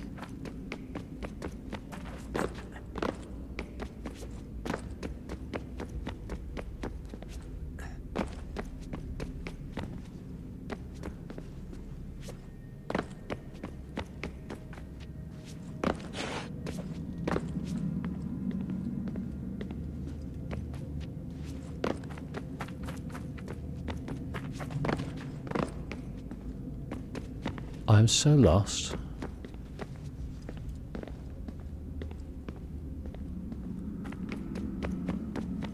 So do we speak to her again now? Can we?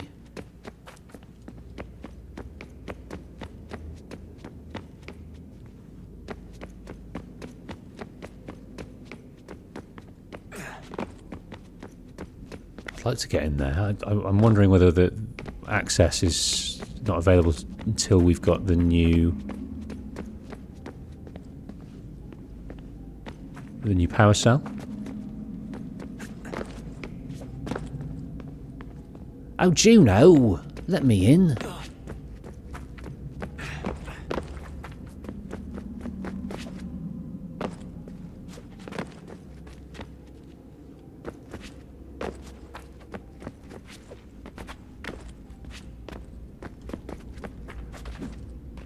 Yes, I've done some vaulting.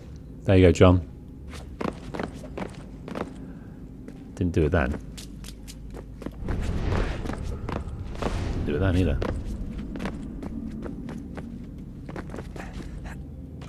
think you got to start holding it down a fair bit of time before. Okay, well I'm not sure we can get there yet. I'm wondering whether there's a door we open later on. I'd quite like to finish a little story here. This is all brilliant. But the way we gave her the big FU.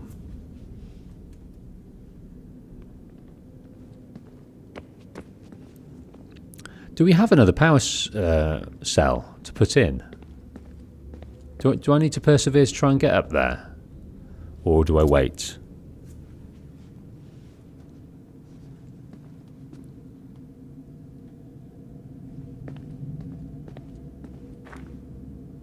She's taunting me.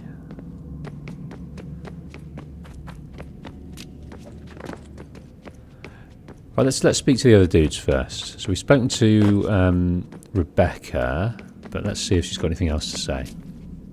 Was it weird seeing Cross? What do you mean? It's different for you. You don't know about what happened, I guess.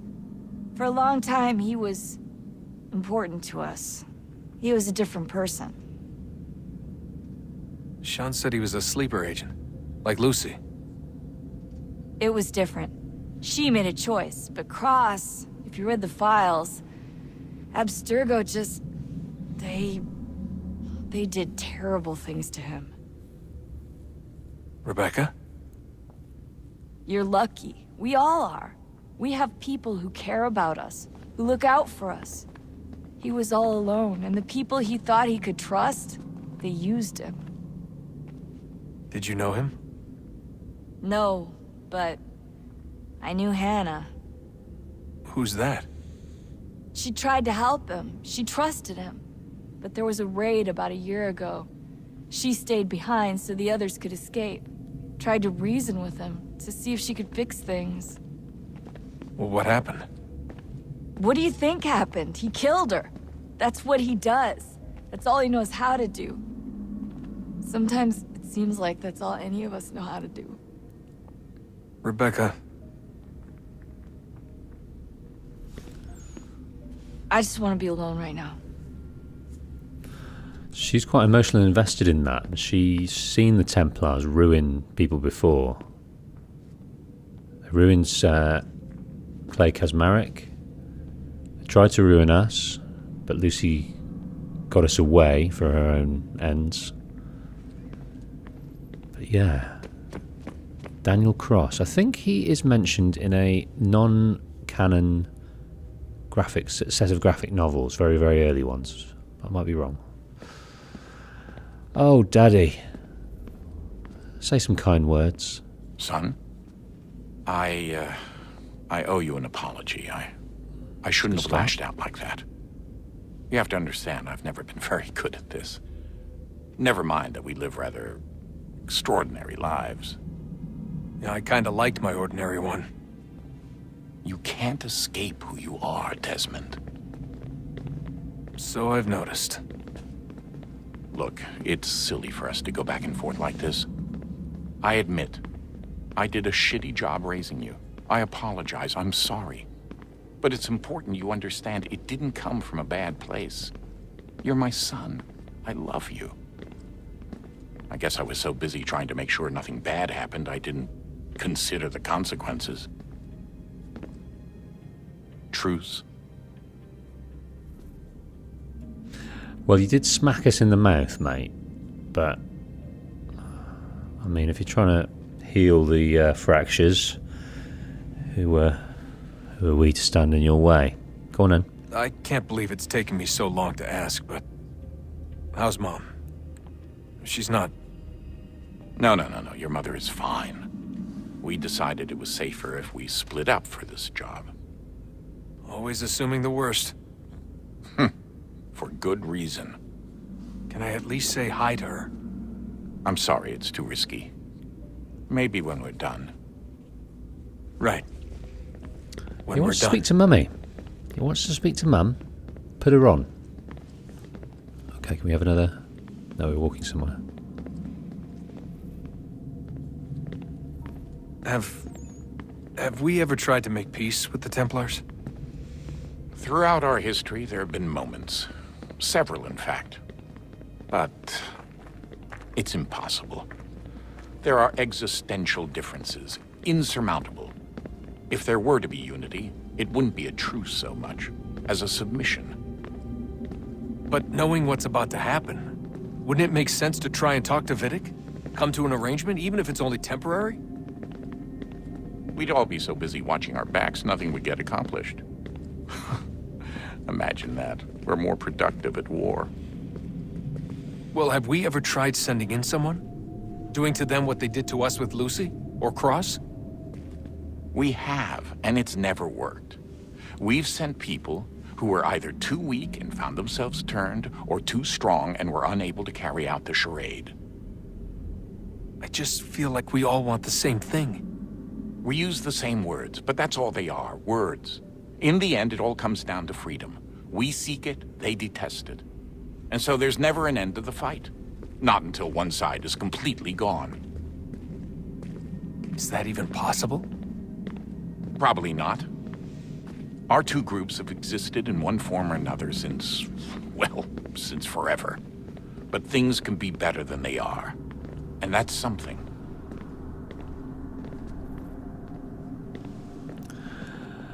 So, talking about Warren Vidic there, mentioning about the Templar satellite.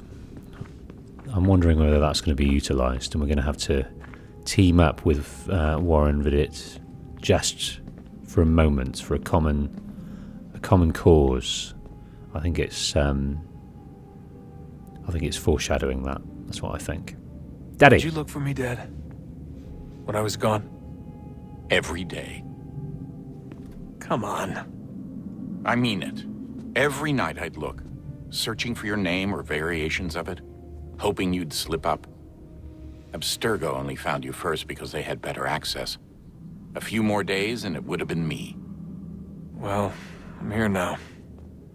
And I'm glad. Do you think Lucy regretted what she was doing? I used to think I knew her well, but clearly that wasn't the case. So I really can't give you an honest answer. She seemed so sincere, though. Like she really wanted to make a difference. Yes, well, when I first met him, I thought the same thing about Cross. It just keeps happening over and over again. What does? Everything. Don't get weird on me, Desmond. No, it's fine. I'm fine. Don't worry. All right, then. You should think about getting back in the Animus. We've got to find that key. It seems like, because Desmond is living this turmoil, this battle over endless time. I was thinking about that too, Tron, about how they didn't sort of tie themselves into a date about this. We joined the Assassins in the 11th century, but goodness knows when they started. Is what we were saying there. But I think just get the sense that Desmond is just sick of the turmoil, the battle, the striving for the same ideal through different opposing means. And he just wants there to be common ground because he's just bored. Even though Warren Vidic is probably his complete arch nemesis in the way he was treated and just being a general tit that he is, he's willing to team up with him to get the job done. And because of this overarching catastrophe that's bigger than anything else, it's bigger than egos, it's bigger than civilization, it's bigger than humanity, he's just not tapping into this battle anymore. He's not seeing the blacks and whites. All he can see is grey.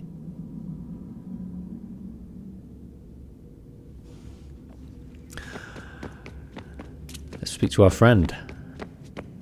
Almost our best friend, I think. Ah, Desmond, there you are. Can I ask a favour? Maybe. When this is all over, I'd like to try turning the dial back on the Animus. Like, all the way back. To the time of the first civilization. You think it would work? There was no real loss of fidelity when you visited Altair. Then again, that was about 1,000 years ago, and I'm looking at going back at least 70,000 more. Sure, I'd be up for it. Be interesting to see what things were like back then. Excellent. I think it would prove most enlightening. So, we know that that was a possibility because Subject 16 recorded Adam and Eve breaking away from the shackles of the ones that came before, away from stealing the apple. And that was recorded through the Animus. So we know we can tap into that long ago. But he's excited just to see more about this era in more fidelity. So this is how it started. What are you up to? Just brushing up on my American history. Well, I say history. They certainly teach you strange things in the States. Like what? Well, for all the talk of this being a revolutionary war, it was a civil one. Well, not that kind of civil. I mean, there was no America versus Britain. It was Brit on Brit action. And you can clearly see how the whole thing got started. One war gave birth to the other. You mean the 7 Years' War? Exactly. Seems the Crown overspent in its attempt to keep the French out. Wound up with a great deal of debt. Believing that the colonists should help to shoulder the burden, new taxes were created. It was a reasonable request, even if Parliament was rather, well, undiplomatic about it. Well, it's not really fair to tax people for a war they didn't want any part of. What? Didn't want any part of? Did you not notice George Washington with Edward Braddock? He was right there in the middle of it. So here you have the Crown spending who knows how much money to secure a place for the colonists to thrive, and then, when they ask for a little bit of help... Right, look, think of it this way. King George and the colonists, they all go out to dinner, right? And when the bill comes, George asks for them to kick in and pay their share. Fair enough. Now keep in mind, he's been taking them out to dinner gratis for decades now. But the colonists, oh no, they insist they only had a glass of water and a side salad. Never mind the table's full of half-eaten food and empty bottles of wine. Now when the king points this out, what do the colonists do? Oh, they flip the table over and they storm out the restaurant. Probably intending to return later and burn it down. You left out the part where the king pointed a gun at the colonists and asked them to cover dinner for everyone in the restaurant. Right, yeah, interesting take. If he pulled out a gun, and I'm not sure he did, it would only have been after the 100th failed attempt at getting them to pay their fair share. But how do you define someone's fair share? Oh, well, with a war, apparently. It's interesting. Sean is very much right of centre in his politics. In the previous game, he shits on Europe. He's definitely a Tory voter, which is interesting because, not to get too political and being very, very broad strokes here, but I've always seen the Templars as Republicans or Tories, and the Assassins as Democrats or Labour, just in the general sense of freedom and overrule, the kind of general thread that runs through each party. But Sean doesn't seem like an assassin because he's not left of centre. He's definitely right of centre, and he definitely sides with the kind of general the power. In all of his conversations about the historical interactions, and here he sides with the Brit. I know he is a Brit himself, but I don't think that's what he means. It's just the fact that once a country is colonised, you can't, especially in those days, you can't rule from across the other side of the ocean because you don't understand how that life is. So eventually, once you're colonised and your king or queen is in another country, eventually you're going to want your own entities, and that was just obviously their time, regardless of who fits the bill. I wonder how many other places like this exist. There are dozens of them, all over the world. And somehow no one's ever found one before us. I don't think that's true. Oh? When I was at Abstergo, Vidic talked about silencing discoveries made by non-Templars. And I'm sure Abstergo has dug up plenty. The things they must know. Regretting throwing in with us? No. Just looking forward to when we can finally trounce those bastards so I can dive into their archives. Okay. He wants to get into the Templar archives. Oh, I think I found a lead on another power source. Where? Just out of thin air? Later, Desmond. I'm in the middle of something very important right now. That's a rule. Just follow that as a rule. It's quite funny. Sean. I don't like you, Sean. I have to say, I don't like you. I don't like what you stand for. I don't like your attitude. I don't like your sense of humour. But it doesn't mean I don't love you. Okay? It doesn't mean I don't love you. You're a brother. Remember that. Anything more to say, Daddy? We should probably get back to Connor.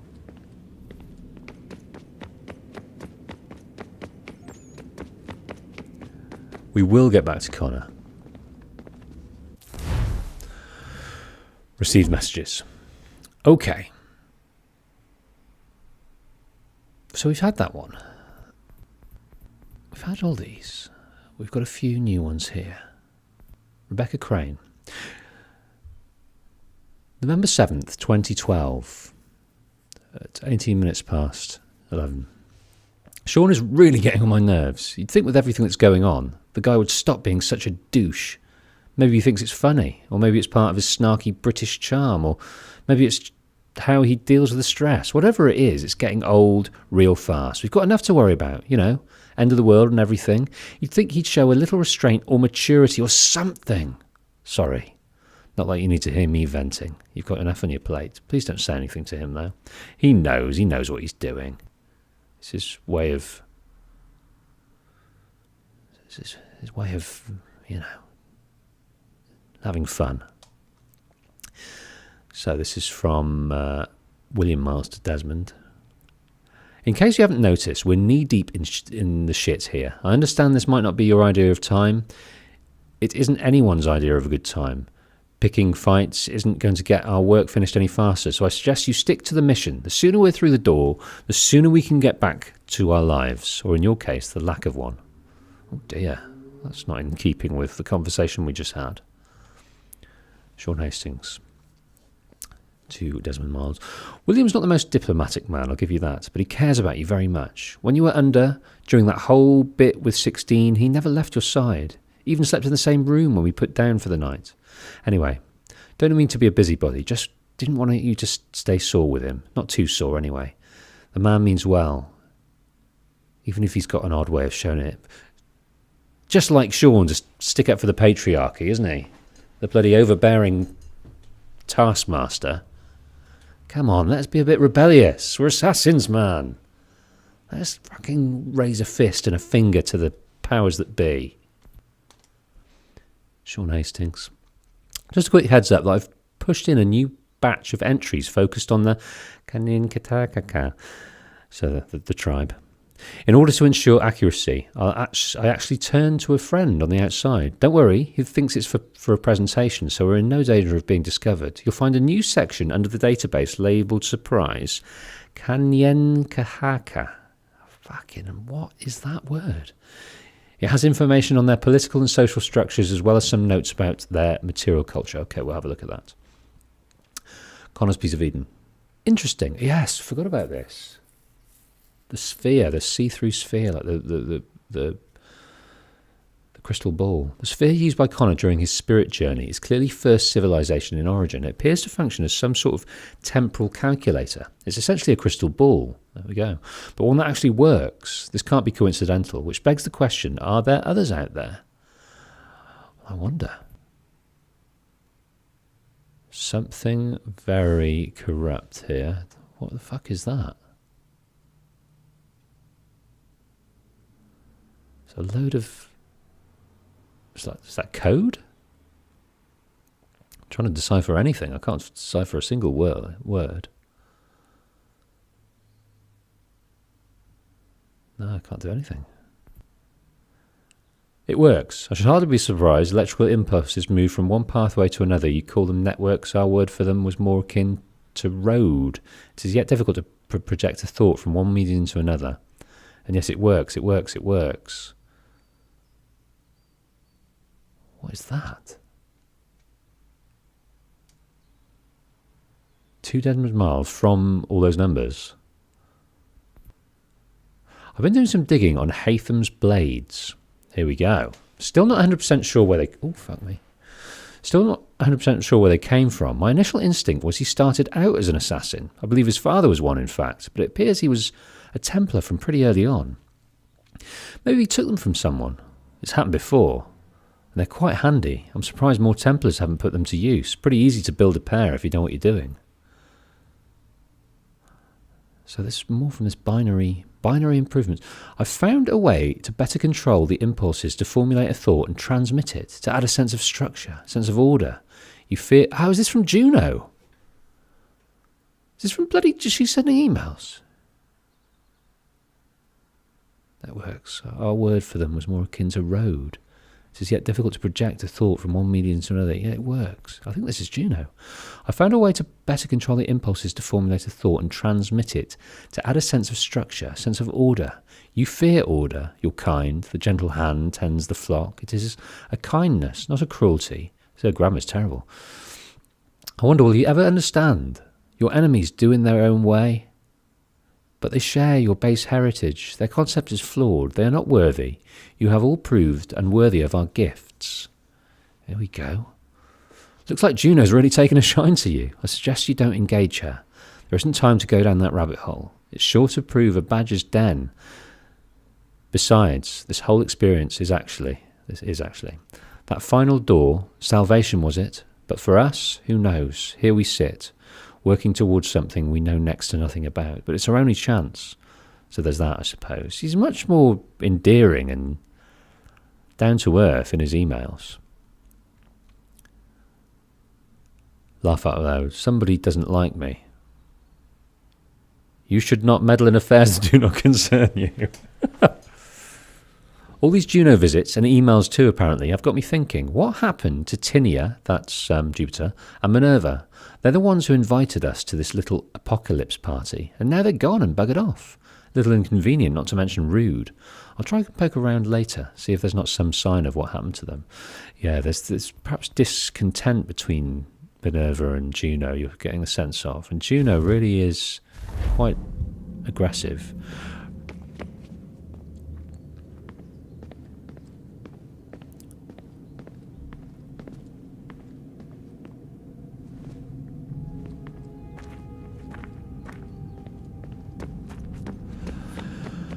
Okay, I'm going to try and access Juno again.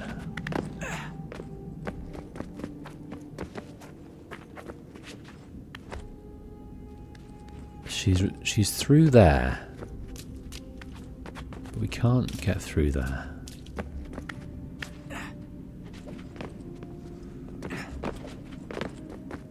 Right, let's keep going on up.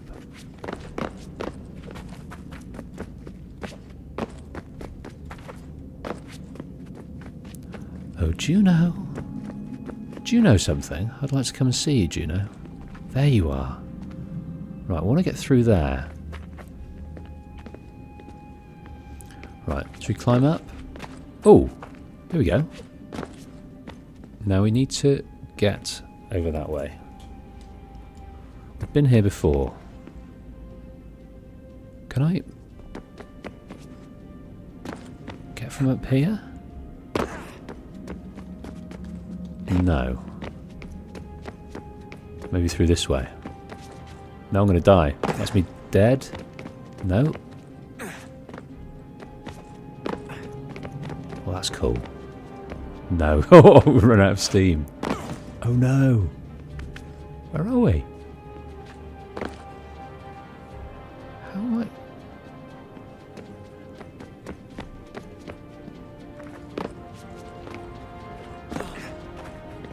Doorway? What doorway?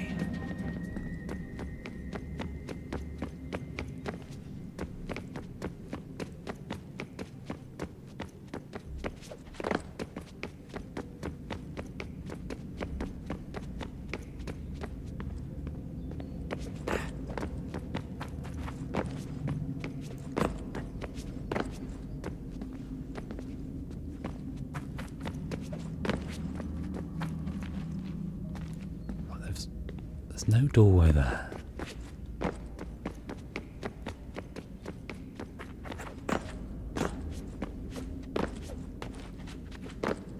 Right, what's up here?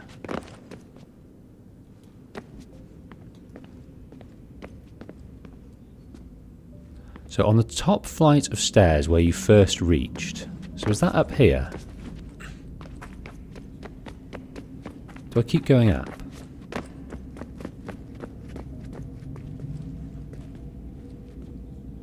So sorry, I'm very confused.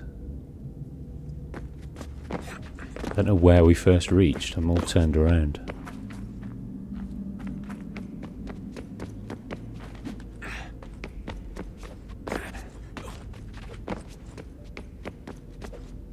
Shouldn't be this hard for me, should it?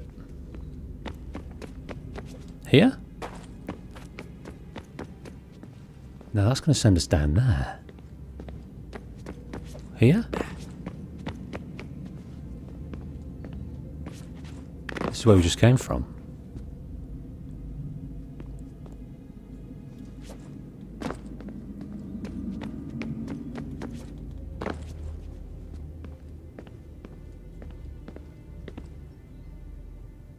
Keep pushing ahead this way.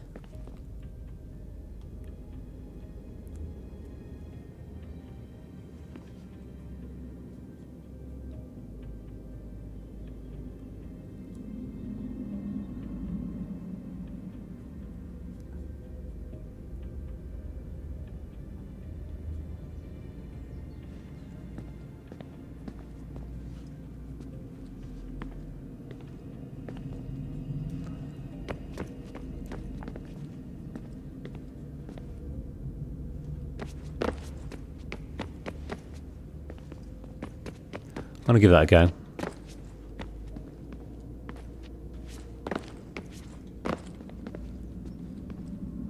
That's kind of where we came down before, isn't it?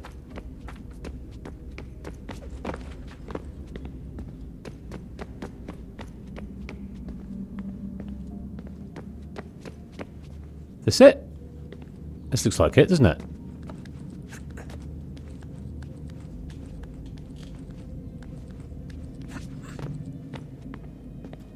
I've never been here before, so this might be the trick of it.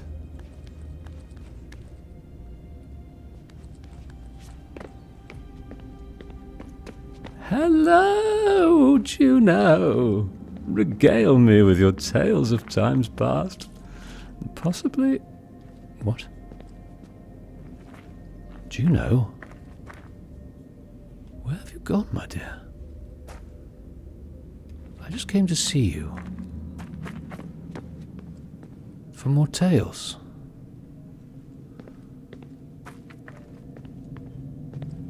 Okay, so I'm guessing that's where we put the new power cell, but we haven't got it yet. So that story is yet to unfold?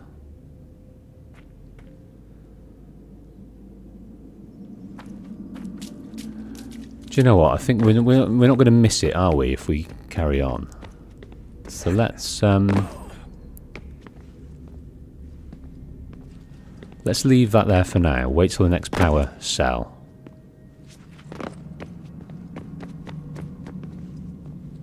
No further convos.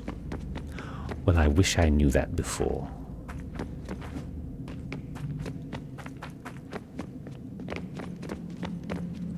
Come back down.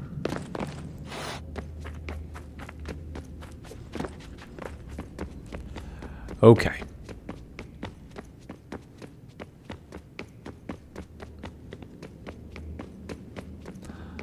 So let's get back to the Animus, wherever that is.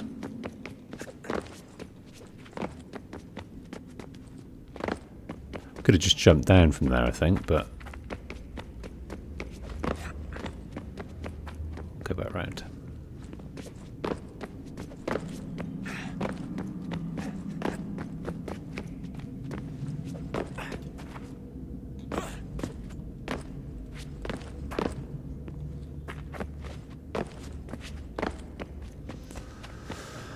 Okay, back to our new man, our new boy, fresh in his assassin's robes, with a deep disdain for his father, Hatham. We know all about that. Fatherly differences, so we can vibe with that. Okay, Rebecca, we're going back in, unless you've got anything else to tell us. I just want to be alone right now. Fair enough. She's still upset about Hannah and Daniel Cross.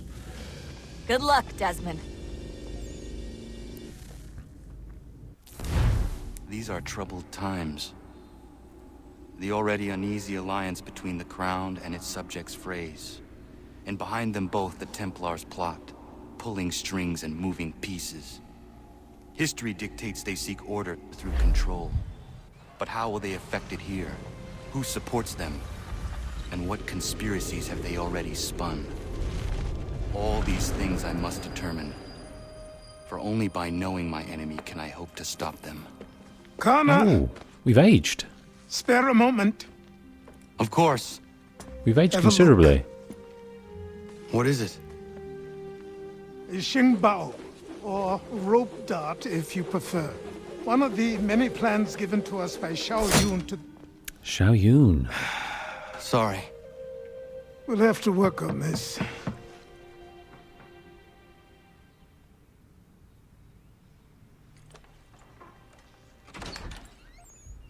Ganondogo. Yes, my friend. What brings you here? Ganondogon. Is the village all right? For now. What do you mean? What has happened? Men came, claiming we had to leave. They said that the land was being sold, and that the Confederacy had consented. We sent an envoy, but they would not listen. You must refuse! We cannot oppose the Sachem, but you're right as well. We cannot give up our home. Do you have a name? Do you know who is responsible? He is called William Johnson. Ooh. Where is Johnson now? In Boston, making preparations for the sale. Sale? This is theft! Connor, take care. These men are powerful. What would you have me do? I made a promise to my people. If you insist upon this course of action, seek out Sam Adams in Boston. He'll be able to help.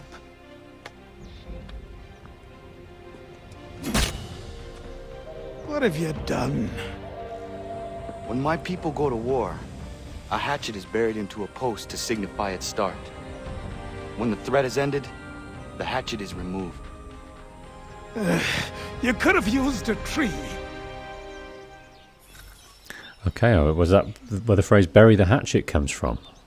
Perhaps it is. Perhaps. So he said bury the hatchet into a tree or something. But do they, when they take it out, do they bury the literally bury the hatchet? So you can visit the Harbour Master for more naval missions. Okay, we're out into the world a little bit now. Lots of things to do. So we've got homestead missions. Lots of them. We've got a Pegleg mission. Who the bloody hell is Pegleg? We saw him, but we don't know who he is, really. And we've got an interactive conversation. And we have... in the Davenport homestead, we got to hunt these unknown beasts.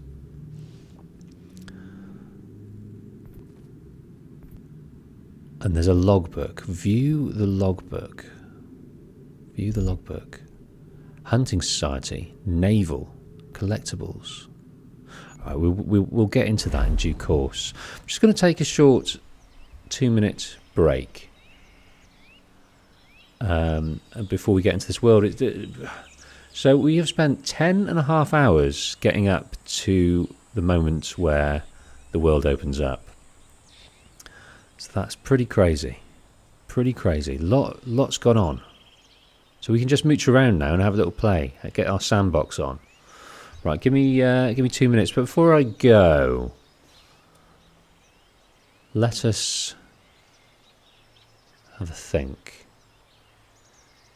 What is your favourite Assassin's Creed 3 game mechanic that they've introduced for the first time?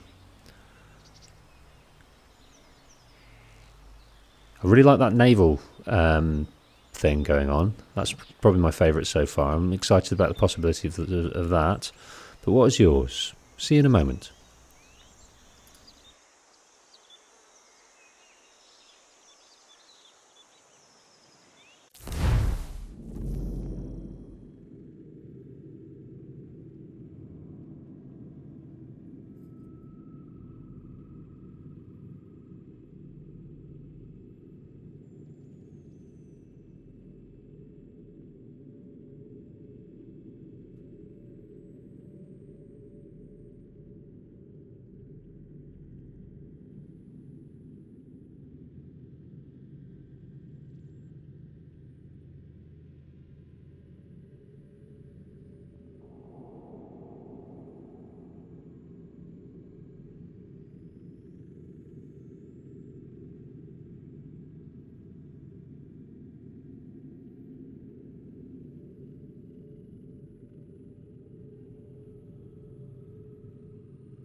Welcome back, me.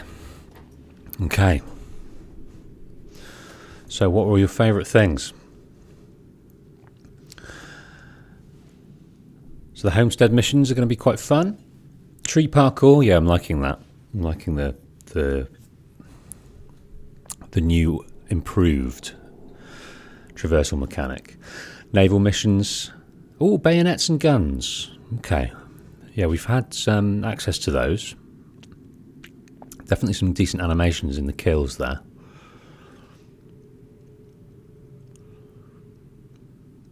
AC3 is where the modern character control theme was first introduced. From that point on, it's been on an upward slope. The overall parkour mechanics really made the game ahead of its time. Okay. What should we do? A new ship upgrade is available in the Naval shop. An extra cannon. Right, let's start closer to home. We've got a little homestead mission over here. Looks like it's indoors or to the side. Yeah, it's indoors. Let's see what this is. Go back the way, okay.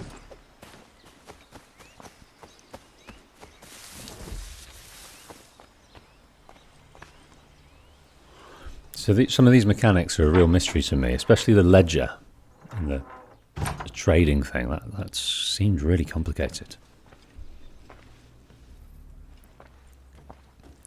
Achilles, what's that? Ah, here we are. Should we see if we can do some more stuff? Okay, now that the artisan has settled on the homestead, the crafting section of the ledger has been unlocked. Press to open the crafting menu. Press X to craft the barrels recipe. You can craft 2 barrels because you have 2 oak wood lumbers. Press right or square to select the maximum amount. And press X to confirm you want to craft the barrels. Lance has crafted 2 barrels from oak lumber. This new resource can now be sold on convoys. Nice. Well done, Lance. So, trading.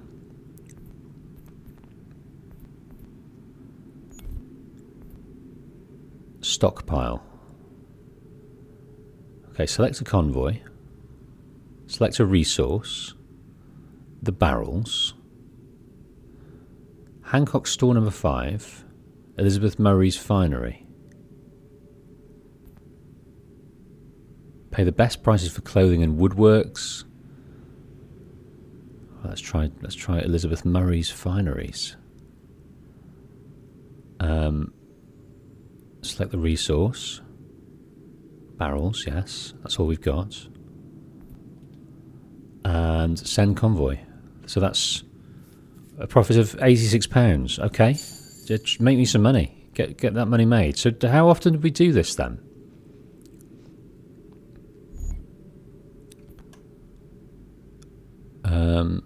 So that is crafting. Stockpile. Charcoal. Purchase charcoal. How much money we've got? We've only got 140 bucks. For the unit cost. Okay, bought some charcoal, good. Oak bark. Can be used for crafting or trading goods. We can only buy one of those. And then we've got some oak lumber. Okay, can we send another... Can we trade some more? No, we can't. That convoy's off. So, to make more money, do we just keep coming... Every time a land convoy is announced to have arrived or whatever, do we come back and just keep upscaling? A bit like in Brotherhood or Revelations, where we had to... and AC2, buy the shops and keep buying more and more to get more income, you know, compound interest, that shit. Is it best to do that?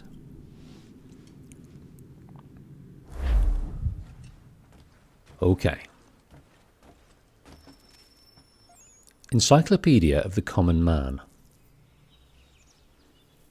Connor, it has occurred to me that the times we live in will be looked upon by future generations with a certain degree of scrutiny, no matter the outcome. With that in mind, I think it valuable to record the goings-on around the homestead. A true log of how people lived during this time of transition. Something to help color the portrait. What do you think? When I find a moment, I will try. Very good. Encyclopedia of Common Man. Hold L2 to analyze inhabitants and add information to the Encyclopedia of Common Man. Ooh. Right. Right. So this is the introduction to the cast. Daniel Cross. Here we go. Daniel Cross was a late 20th century descendant of the Russian assassin Nikolai Orlov. Yes, that's in a graphic novel as well. I think it's called The Chain. Is it The Chain or the... I can't remember. I've got them. I've not... I have read them, but I just can't remember them. Plagued by hallucinations of his ancestors' memory, he became a criminal, as well as a drug addict and alcoholic. Daniel was instrumental in the assassination of the leading member of the modern-day assassins known as the Mentor, and the near destruction of the Brotherhood in 2000. Ooh. Abstergo Industry kidnapped Daniel at an early age under the designation Subject 4.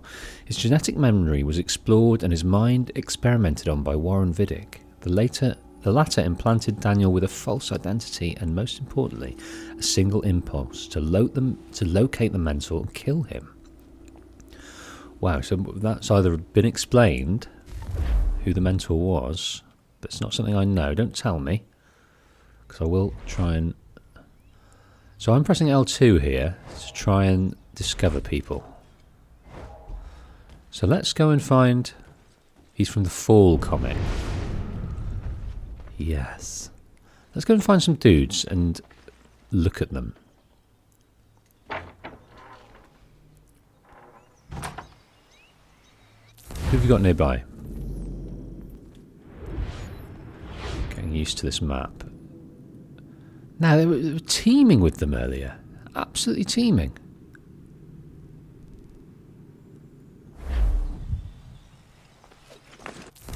Do we... What's this mission?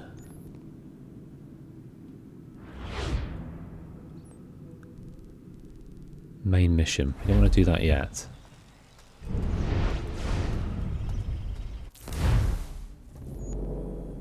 Okay, let's go and do this mission here. And when we come across someone or something, we will look at it. It said hold L2, but now I'm shooting. Miriam! Bloody hell! Can you help me? So to see what resources and missions you can do, go to the DNA tracker.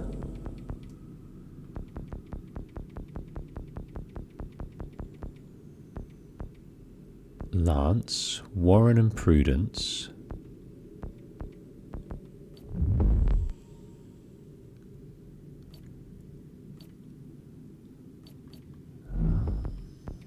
That really goes into the nitty-gritty there of what we can get from it, but I think we'll just do them.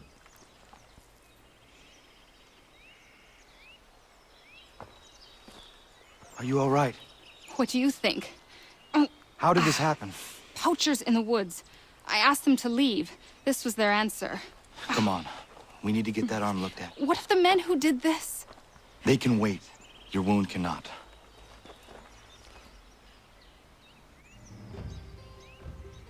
You be able to make it to the house? Yes. I think the ball took only flesh. And what is your name?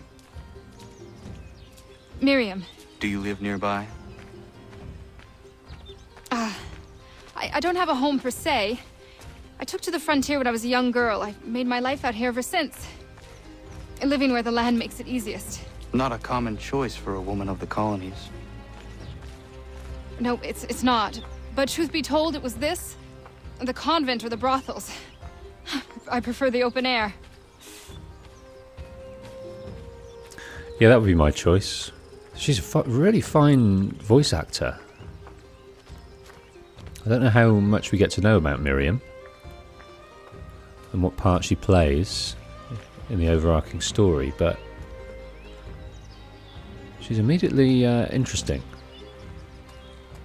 Achilles, we've got a problem here, mate.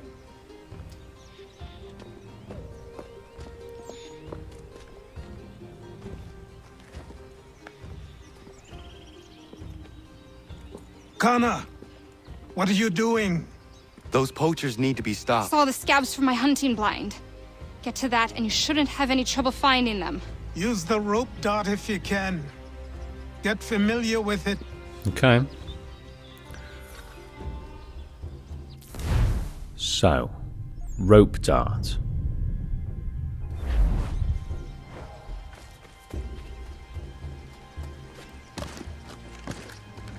I'm going to try and go via the trees because, you know, we can.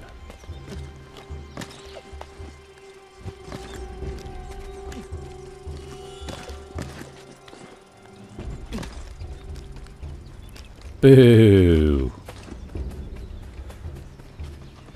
Didn't want to hit the ground that early.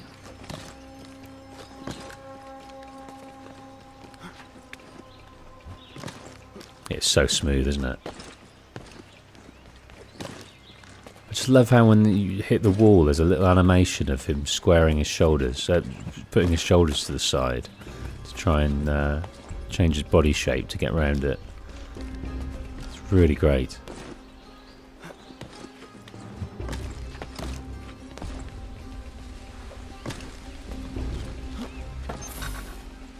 Okay, hold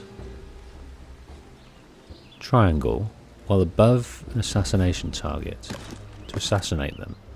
But I want to use... throw rope dart. Hold, so I hold it?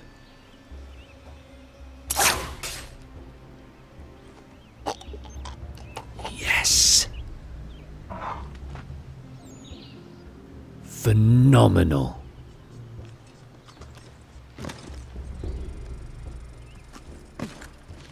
That is awesome. Hold and push L to hang your target. Oh! That is brutal.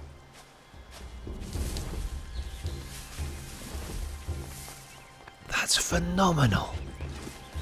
I want to get back on high. I wonder now. Let's get in this bush and see what happens if we do it from the bush. It doesn't look like we've got another opportunity to. There's no trees around. Let's just... Wait, where's our hidden blades? There we are.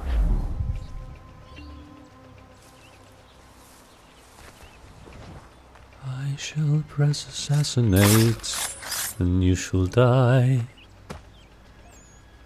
You shall die a death of 1,000,000 dead folk.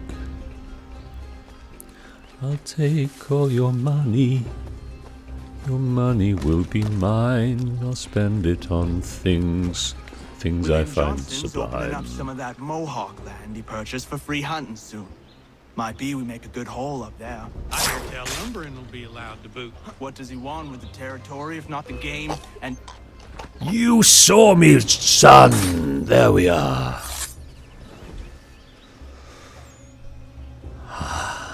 Find the last poacher.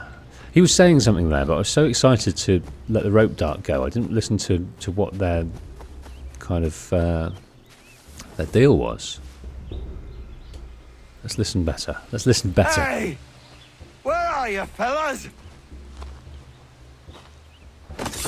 Shooting strangers in the forest, is that common hunting practice where you come from? No. Spare me. Go! Tell the friends you have left what happened here.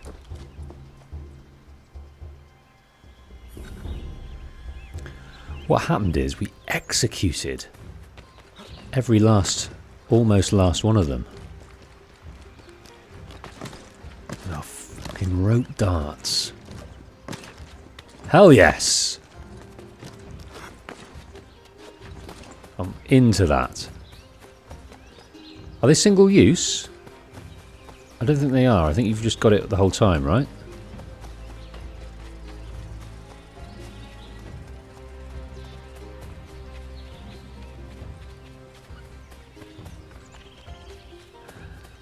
So you can pull the people towards you with a rope dart. So I wonder if that's within a sort of ground attack. You can just use that as a kind of God of War type. Bring them to your locale. Miriam! Thank you, Achilles. You are most welcome. He's charmed as well.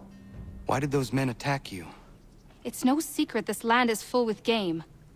I spotted the trespassers en route to request permission to hunt here myself, and suggested they do the same. The bounty of the forest is not mine to give. It is your right to hunt on this land, but I would appreciate you trading your surplus with the others. Very well. I accept. We've got a friend.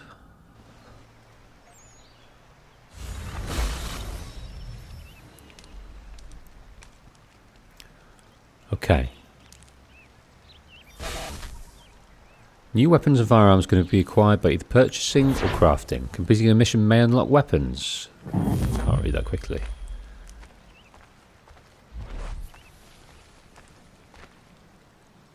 Okay, what I would like to do is find Miriam and scan her.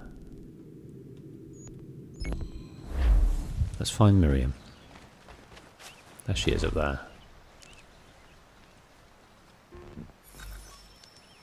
Encyclopedia of the Common Huntress. Where is this kept, this encyclopedia? Animus training. DNA tracker. Animus database? Ah, we're going to read that, won't we? Yes, we'll read that in a minute. About the dudes. Yes, let's read that and then let's go and speak to the lady.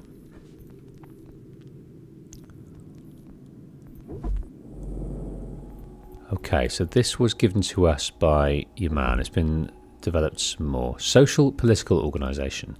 The Canyon Kakahaka. The Cayuga Nation. So we read about that. Oh my fucking lord. Wow. Lots of different nations. So there's the Cayuga Nation, chiefs, clan mothers, the clan system, the Great Lord. Let's read a couple and then come back to it. Meaning people of the swamp. The Cayuga Nation is a member of the Haudenosaunee Confederacy. Both the Cayuga and the Oneida nations are referred to as the younger brothers in the Haudenosaunee Grand Council. Haudenosaunee. Chiefs. Rotiana or Royana is generally translated as chiefs. Each chief is named after one of the original founders of the League when it was established. These leaders represent their clan, a notion that at a Haudenosaunee Grand Council, a nation at the Grand Council. The chiefs also serve as leadership within their respective nation. Each chief is installed by a clan mother. So is that who showed us the crystal ball piece of Eden? In our tribe, who use specific criteria to ensure he is qualified to assume this hereditary position. A chief is installed for life and is only released on account of merit, sickness, or death. Let's read about the clan mothers. Ayokutina or Lakoyana is generally translated as clan mothers. A clan mother is female leader of her clan family. Aside from her social and spiritual roles, a clan mother is politically responsible for selecting a chief who will represent her clan family. She watches for potential candidates from the time these men were boys, looking for the special qualities and merit, needed for this position of leadership, grooming them along the way. It's been said that Haudenosaunee leaders are not born, they're cultivated. A clan mother is installed for life and is only released on account of merit, sickness or death. Okay, we'll read some more. Another time. Loads of things we've not read. Let's look at the recent entries. Let's read about and then Xiao Yun, who featured in Embers, Ezio's final moments. Amanda Bailey. Amanda Bailey was a well-known and well-liked innkeeper in Martha's Vineyard around the time of the American Revolution. She was born in North Carolina in 1730, the oldest of a large family. Her mother died when she was 14, leaving young Amanda to work and help care for her younger brothers and sisters alone. Amanda first crossed paths with Robert Faulkner when she was a teenager. He was working for the United Company of Merchants. She was a barmaid, clearly a recipe for romance. They exchanged letters. I suppose it was the texting of his day, which stopped when Faulkner disappeared from Halifax to join the assassins. Despite reports that Faulkner had fallen overboard and was dead, Amanda felt that he was still alive somewhere, and after several years she went in search for him. She never found Faulkner and eventually settled in Martha's Vineyard, taking a job working in a local inn, which she later purchased. Amanda had a born talent for leadership in organisation. She was responsible for setting up the first school in the area, not to mention advocating for improvements to the docks to bring in more business. Her inn was a hub for gossip during the Revolution, particularly if you wanted the latest in ship movements. It will probably come as no surprise to you that she was a spy for the Patriots, but that's only been publicly known since 1919, when a box of her personal correspondence was found, including some coded notes in Benjamin Talmadge's handwriting. So we saw her with Robert Faulkner. Have they already noted their presence in the area?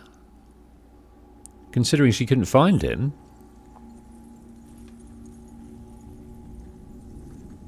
I would have thought that would have been a more poignant moment, but maybe not.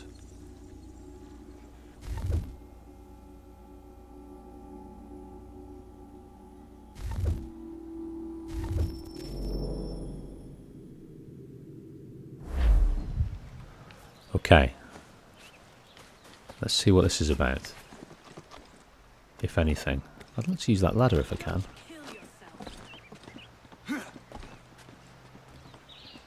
Oh, she come down so I can hunt. Ooh. Okay.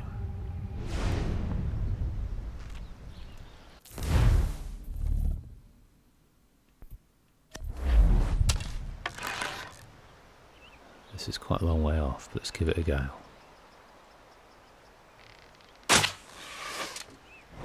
That was a miss.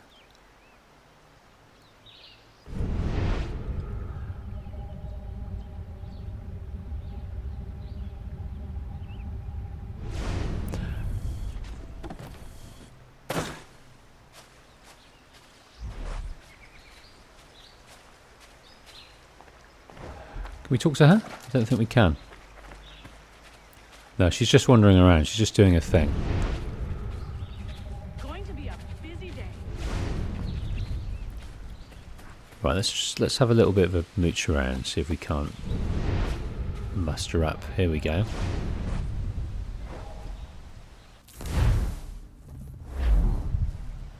I don't think I've got any ammunition. Range ammunition, you can buy ammunition from shops or acquire it. Okay. Let's try and do this a different way.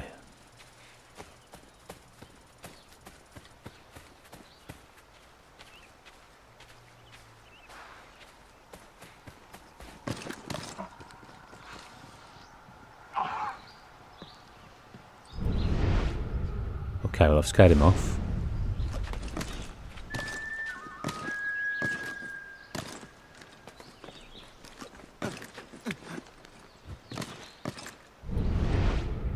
I would have hoped we could highlight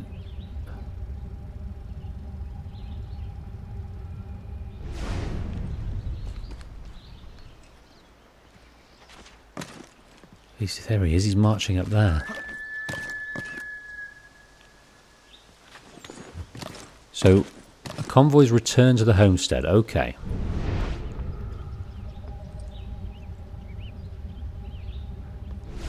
Right. Have we got any bait? We've got poison darts. Let's throw some bait. Let's see what we can muster. There's lots of dudes over there.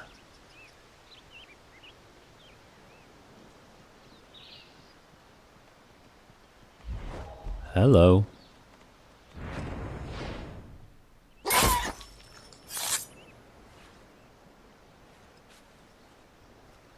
Yeah, man.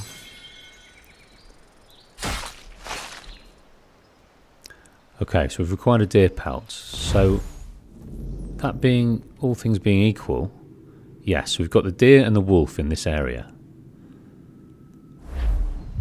Okay.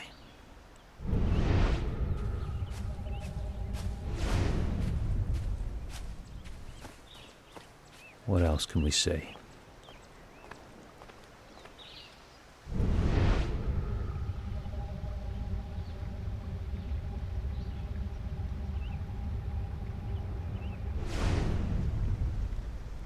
I'd like to go and buy some ammunition. I'd like to wield the bow and arrow. Okay, well let's head to something. There's Miriam.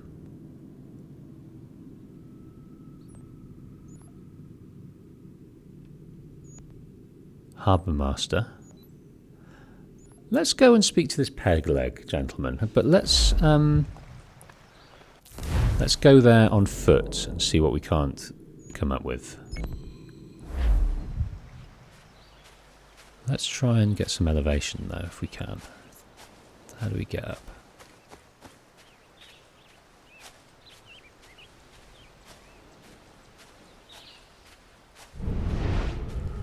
I was hoping that it would highlight in some fashion, but it doesn't really highlight the animals.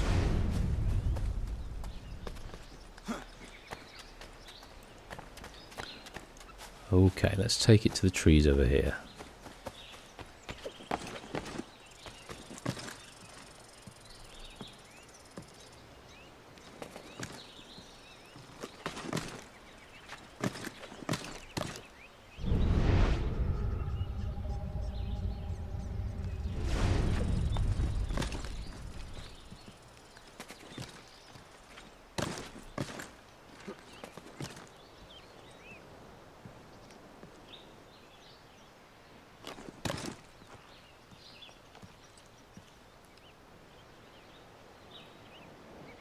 Let's try throwing bait again, see what happens.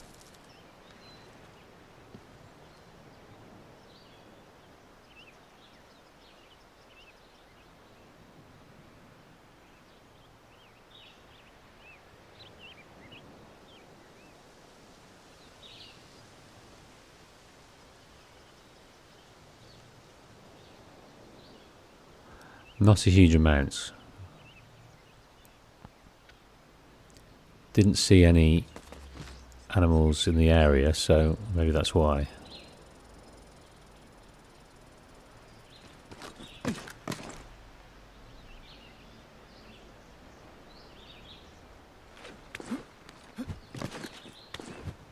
This is lush though, isn't it?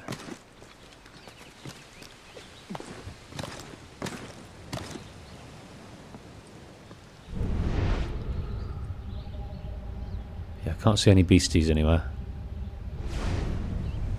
Okay, let's head back round this way then.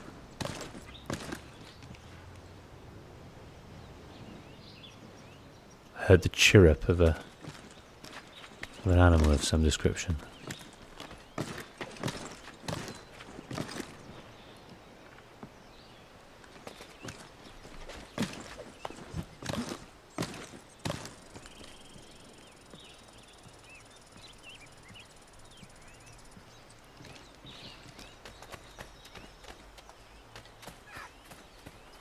I heard a little chirrup there. What's that? What are you?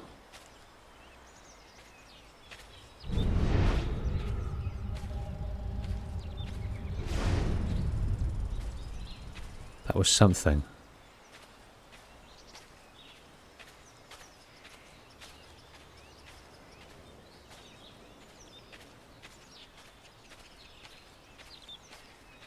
Ooh, what we got here? Nondescript, very tiny hut with... Oh, it's got cannonballs beside it. Is this a... What is this? I have no idea. Maybe some armory. Right, if we can get into here... I'm going to practice putting a snare out here. I'm going to put some bait. I haven't got too much more bait on it.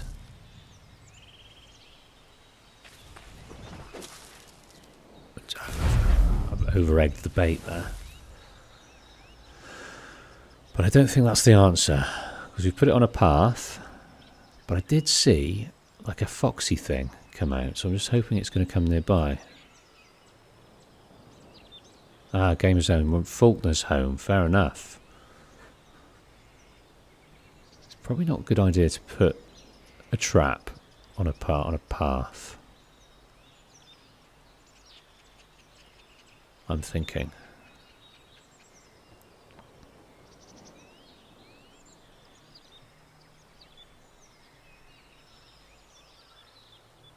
Come on. Okay, well, I guess we can, the nature of a trap, we can leave it and come back. Right, peg leg.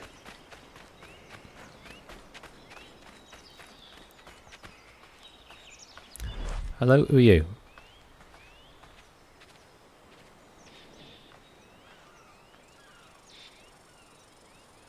Doesn't want to give us any encyclopedias.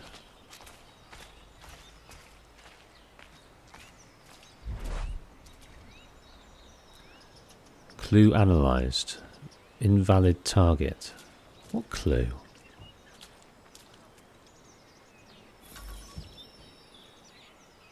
Use bait with a snare to capture the animal. Oh!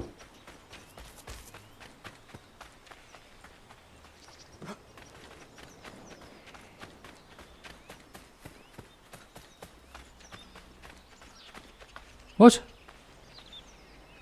Did he nick it or something? It definitely came up with a statistic.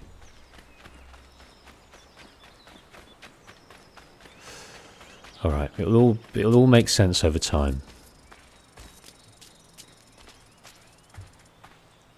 Okay, here is some games to be had. So it works on side characters, not every NPC. So I'm guessing... Yeah, I can't do it on peg leg either. So only one with icons on. Okay, what have you got for us, little side quest peg leg man? He's lost his leg a long time ago. To what do I owe this great honor, Captain? The letters you speak of, what are they? Oh, now you want to know. Captain Kidd's letters, boy. He hid a great treasure somewheres and sent letters to 4 of his crewmen along with a strange piece of leather. If you find the men, you'll find the scallywag. It's that easy, 'tis. May I see them? You might be a captain, but you're not too bright, are you? I'll barter with them. You give me some trinkets I like, and I'll give you a letter. Building my own treasure cache, see? Trinkets? Like what?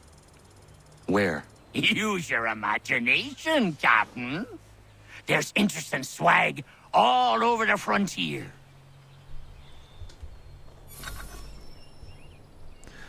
Okay, William Kidd. Oh. So almost, what, over 100 years prior, Captain William Kidd was a Scottish privateer turned pirate. The centre of numerous pirate legends. Not much is known about Kidd before the late 17th century. Even his year of birth is approximate. It's reasonably certain he's from Scotland, but that's about it. Kidd first appeared in historical records in 1689, when he's listed as captain. He was a privateer for Britain in the West Indies before sailing for New York, where he lived for several years. In 1695, Kidd was given a privateer's commission to hunt ships in the Indian Ocean and headed for Madagascar, which at the time was a known pirate haven. Then Kidd disobeyed the terms of his privateer's commission, attacking ships in the Red Sea. No one is quite sure why, but I guess that's pirates for you. When Kidd returned to the West Indies in 1699, he found that he was a hunted man. He sold his ship, the Kedar Merchant, in Hispaniola, and headed up the coast in a new ship. Kidd knew he was likely to be caught and wanted to have bargaining chips to secure his own freedom. So he started hiding treasure as he went, the idea being that he could later give away the locations in order to save his own skin. Kidd was finally captured when he returned home to New York. He tried to talk and buy his way out of arrest, but it didn't work. He was hanged for piracy in 1701. As for Kidd's treasure, it's known that he buried some of it on Gardiner's Island, off the coast of Long Island, New York. That part was eventually recovered after Kidd's death. Nobody knows what else he hid, but speculation still rages today over how much he buried and where. Ooh, so he's got these letters.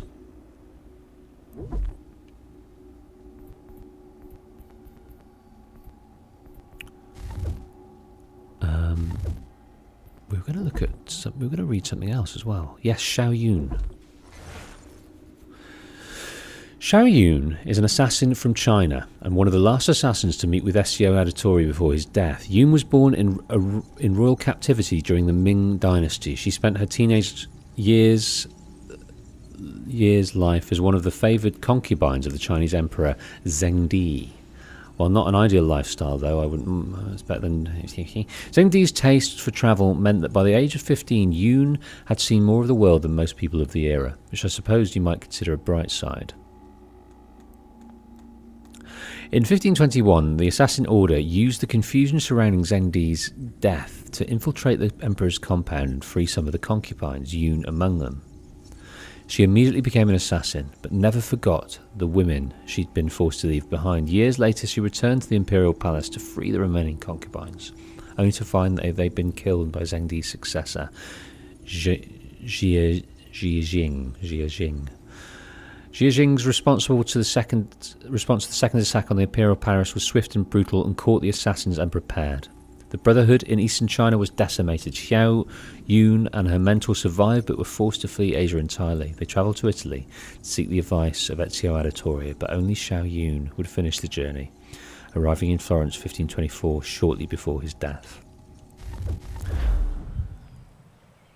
Okay, go back and talk to Pegleg to exchange... What? What you got for me? Have you got anything? You brought me some good pieces. That's worth a letter, to be sure. Here you go, Captain. I will be back for the rest. Pegleg's quest unlocks a naval map. What the frig?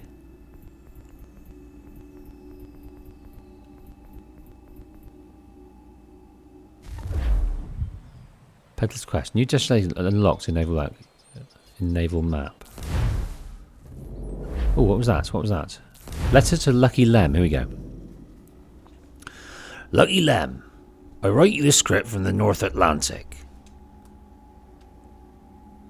Having sailed here aboard my sloop, where the King's limeys are hot on my trail, I trust the adventure prize remains safe, but I rest assured it is in the best of hands. Yours. I have always trusted you as one of my most loyal and faithful men, and that is why I now send you this scroll. It is of utmost importance that you do not open it, as it could mean my life. Carry it with you always, never give it to a soul, no matter the price offered, and believe whatever that cost might be. I will double it when I find you. I do not know when I'll be free of these varlets, but they will not catch me. People very well may come looking for my scroll. Trust no one. Heed my warnings, Captain William Kidd. Documents.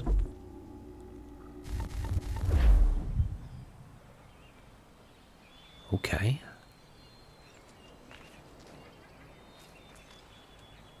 Got some more? Let's have a look then. If you've been trying to run a rig, I won't have it. Find some more. Okay, well we know where those are, those trinkets. They're around the place. So let's go and get this one and see if we can't muster another letter about this kid gentleman.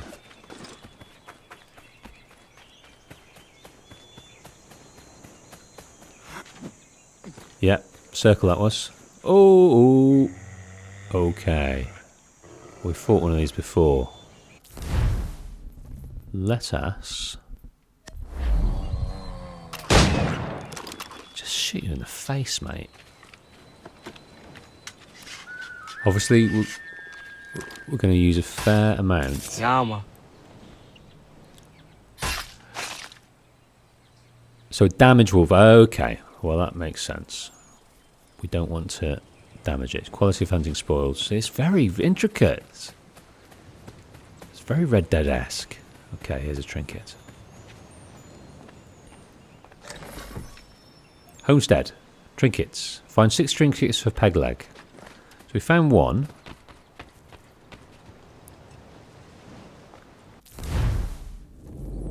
And the other, there's another one all the way over here. All manner of locales. Terry and Godfrey's lumber mill. Right, I'm interested in some of these, but let's take this back over here.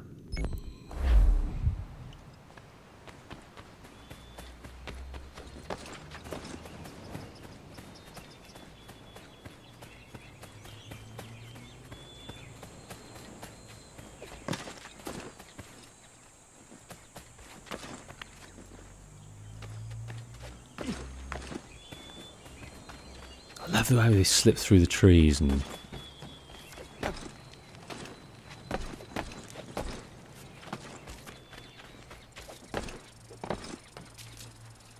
I don't want to play that mini game. I want to speak to you. Got some more? Let's have a look then. You addled boy? That's not near enough. I see. So we've got to get a clutch of them. Okay. Right.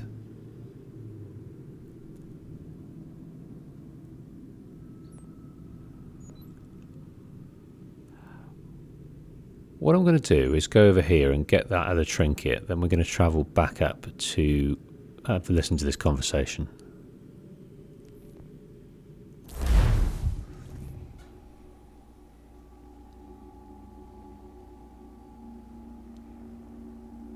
I also noticed we've got access to a horse now, so maybe we'll get on one of those.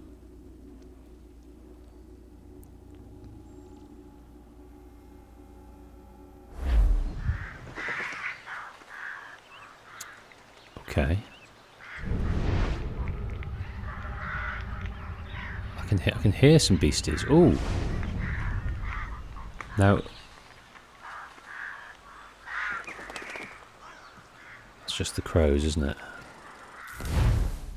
Right, let's head over to here.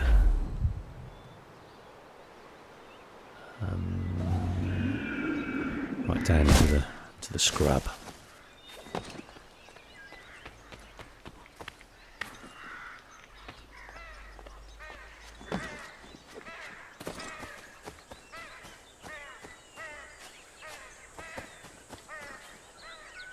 Oh! Got away with that.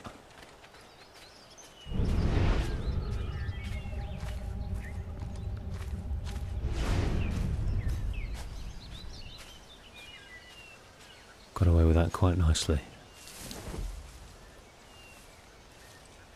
I'm guessing if there's a bush, there's a... Ooh.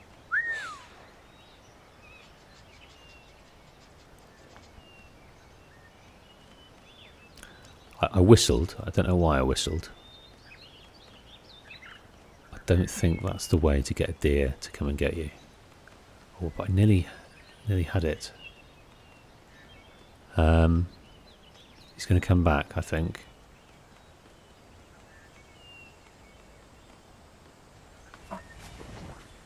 And that's not how you do it. That's not how you do it.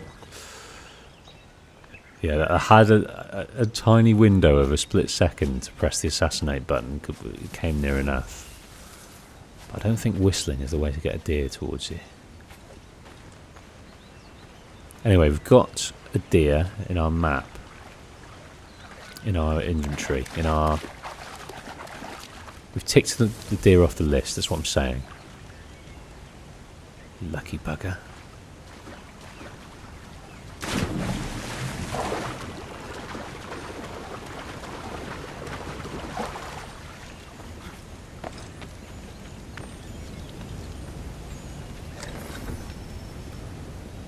Okay, 2 of 4. Right, I'm going to head up to here. And listen to this conversation. What it's about, no idea. And then I think we might behoove us to send another convoy on its way.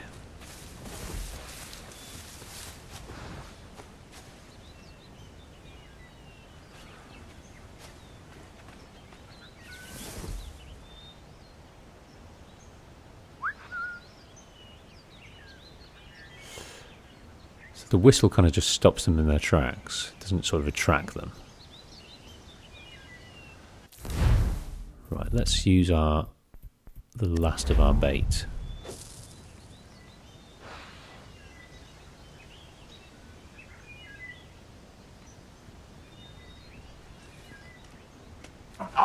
Die! You must die. I must take your skin. I must sell it, and all of your goods within. I must buy more bait and ammunition, you see. And I'll kill more of your friends. Just wait and see. Pelt me up.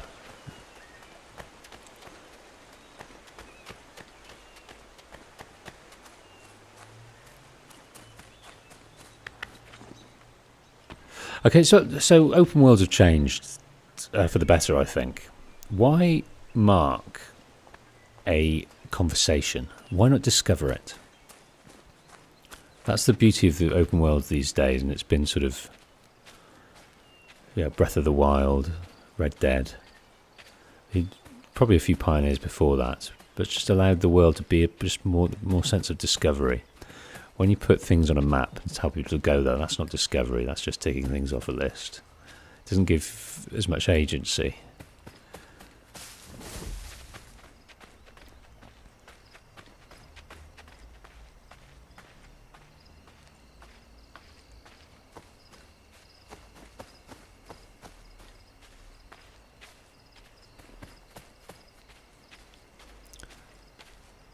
What do we have here then, my dear?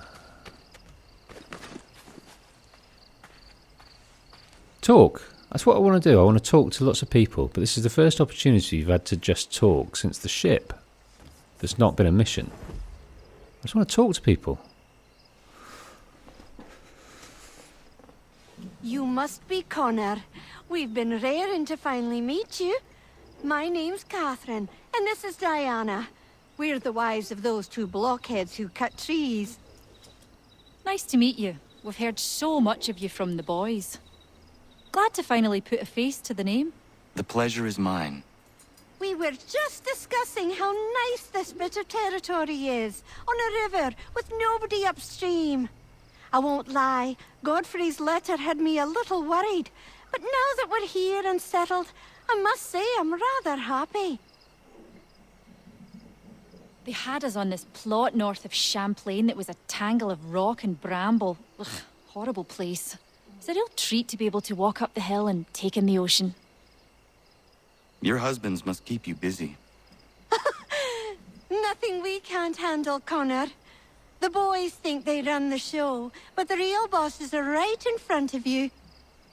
I do not doubt it. New trophy unlocked at the Manor. Why? Okay, so the ladies are ruling the roost in this environment. They're running the show. Let's head back to the Manor and find this reward. There was also mentioned a new painting, so let's go and discover that. Maybe check out the basement, see what's going on. It's been a few years. We kind of didn't comment on that. He was a mere adolescent when we met him before, but his face has aged. I need to bring up the timeline soon just to see the dates hit, because these dates, I forget what the previous date was, so I don't know how many years later it was. But it's at least 5 from the sort of facial aging.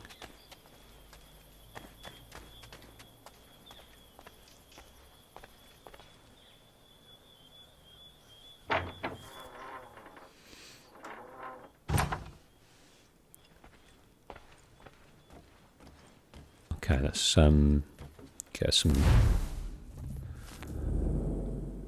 A convoy has returned to the Homestead. Profit 86 quid. Okay, let's. We can't do any more. Restocking soon. Fine. Crafting. What can we craft? Arrows. Required level 1.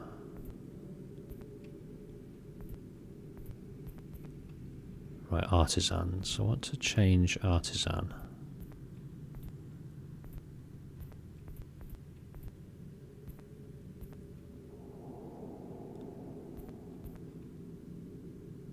Missing resources. Select an available recipe to craft.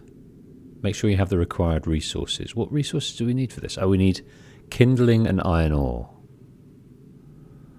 Ah, that's interesting. So more bait. We got hare meat, but we need vegetables, poultry meat.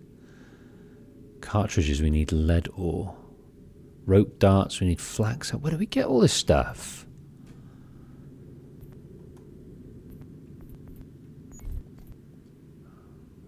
Okay, so that's all we can do for now, because we haven't got anything to sell. Oh, we have. Go on then. Yeah, you can have that. So, select a resource for this convoy. Let's sell it to this guy. Bark, clothing and woodworks. Let's send it to this guy. And lumber. Let's send it to this guy.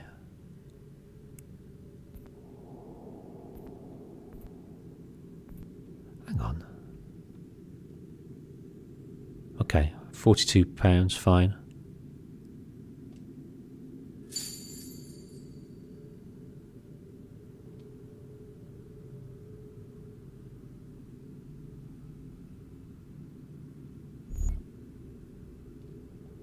$14 minutes, off you go. Right, let's have a little squiz around and see what we found here. There was a fair... Oh, it's looking nice, though. Compared to what it was. This is a lot less sparse in recent years. What's this? What's that? Why can't I have you?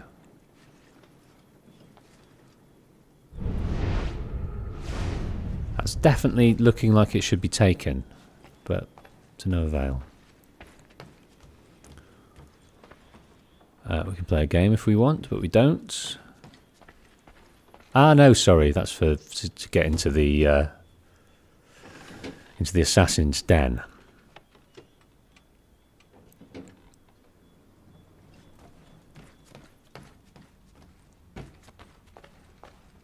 Okay. Oh. Okay, so there's lots of different ruddy. We've got Bayek, we've got Alexios, we've got Ezio, all manner of things, but we're not going to toy with those. We're going to wear... These are all from the clubs. There's some people I don't even know. Some people I don't even know, so they're spoilery, those are.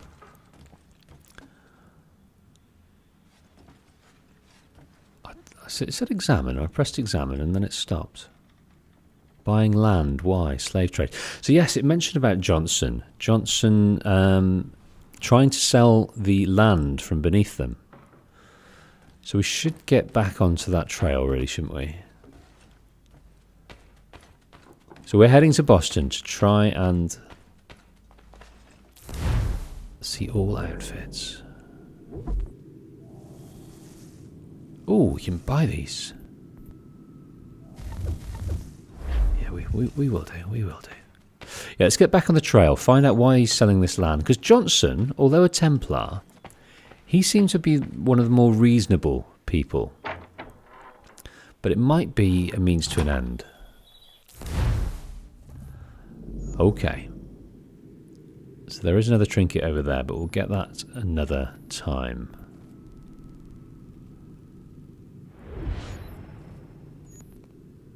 Boston. Can we fast travel? Let's fast travel over to here.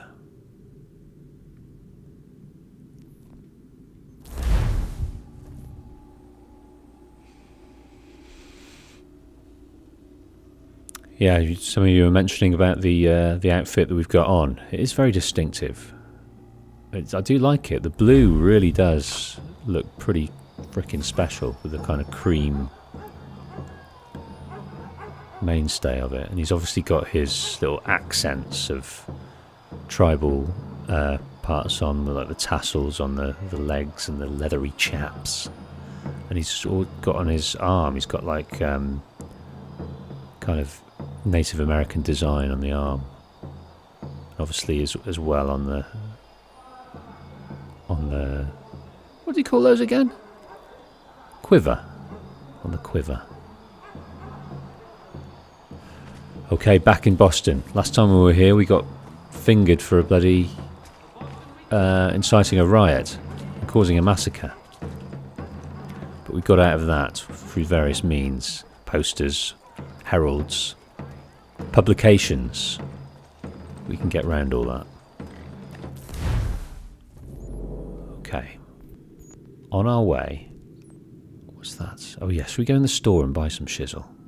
Got some money, haven't we? Let's go and open up this viewpoint, see if it reveals anything for us.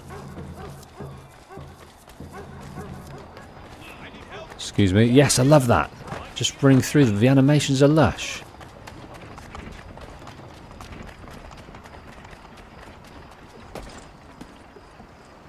Didn't want to do that. It kind of just goes around people. It's really, really special. The animations in comparison. I'm going to go across here. He's doing a Vapa Napoli to that guy. You see him? Under his chin. Watch him do it again. Go on. Do a Joey. There he is! Vapa Napoli, right at you. You missed a defend convoy notification. Oh, okay. And how do I access that?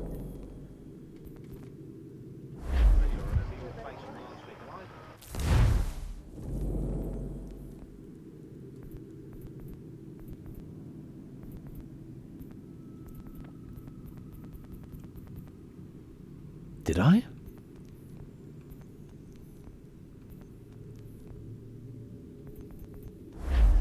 How does one access such a thing? Have I missed my window? Got to keep an eye out for those notifications. They come thick and fast though, don't they?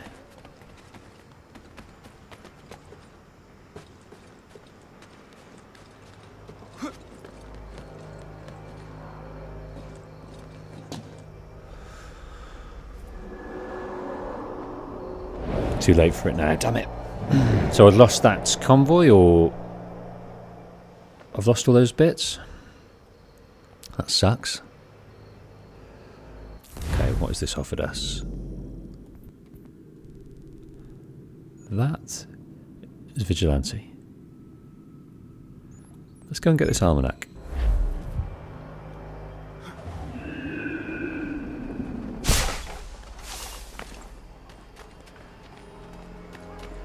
Right, let's go for it. Got it. It's easy as that, mate.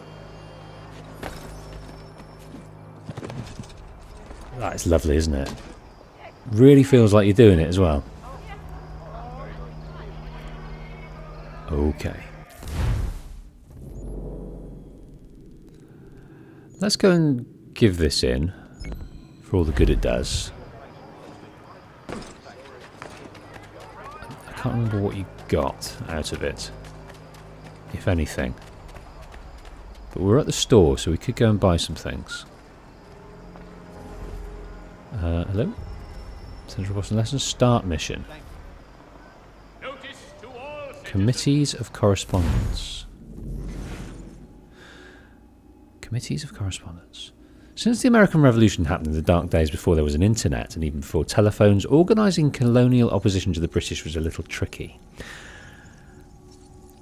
The solution was to send out riders bearing letters to inform colonists in other areas what was going on. These became known as Committees of Correspondence. Correspondence being a fancy name for letters. Samuel Adams created one of the first committees of correspondence in Boston in 1772. In particular, he wanted to keep people outside of Boston informed about town meetings, so the governor couldn't invite only his friends to meetings. That would be less a meeting, more a dinner party. Perhaps unsurprisingly, Adams's committee worked so well that everyone started doing it. Eventually, all of the colonies had their own committees, focused on presenting a united front against British imposed tax, supporting boycotts of British goods. Really? Adams should have patented the idea. The Mill Pond Bridge has been declared unsafe and should be obviated from your itinerary until such time. Okay. What's this? What's this here? Ah, it's our accounting book. Attacked. There we are. Land attacked. Travelling.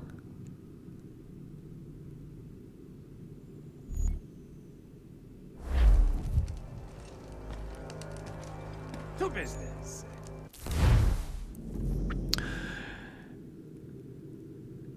Okay. What can we sell? Bear claws, bear pelt, bear grease, cougar fan. So are these all... Do we need to keep some of these? We do, don't we? We need to keep some of these for... Wow, there's a lot of value. A deer tail. A wolf pelt is 130. Is in perfect condition. What do we need to keep? And can we sell all of this? It's a job to know, isn't it? I'd be tempted to sell one of those wolf pelts, you know. Especially this perfect one.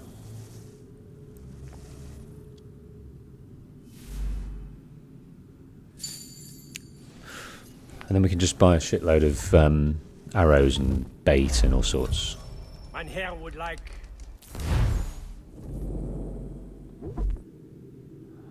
I would like to buy some Oh, maps. Location of chests found in the Boston district. That's a lot of money, isn't it? That's a lot of money. All right, might be worth it in the end because I guess there's lots of things in there. Okay, I've just sold the pelt.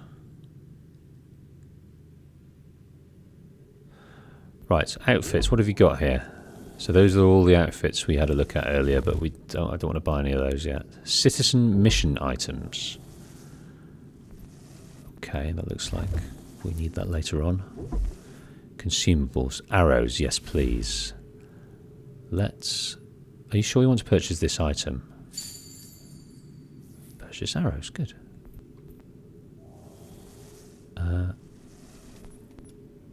We want maximum arrows.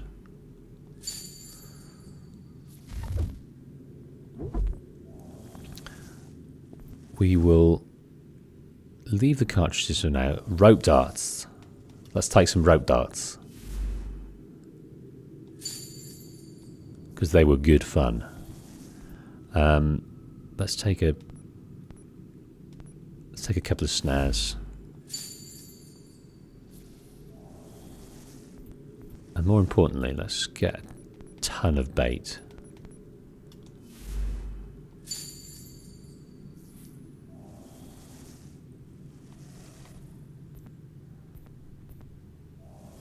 These highly toxic darts have the tips dipped in the extract of what's known as water hemlock.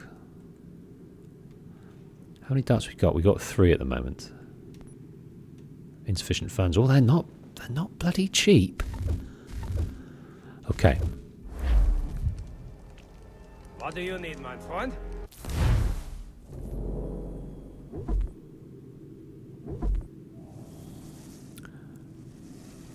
Right.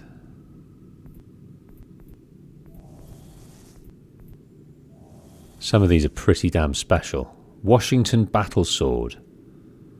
That's unlocked later. Reward. Crafting recipes.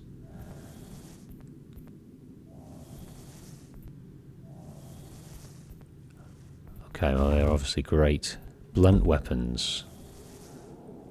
That's locked. They're all locked. From various things. Get it from the Ubisoft club, okay.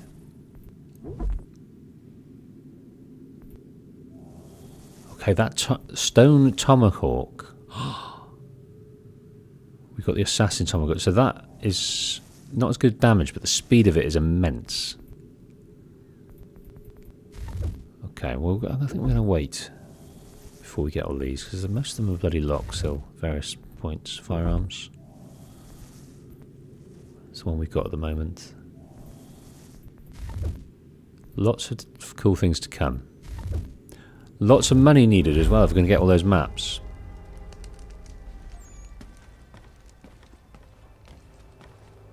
Thanks, shopkeep.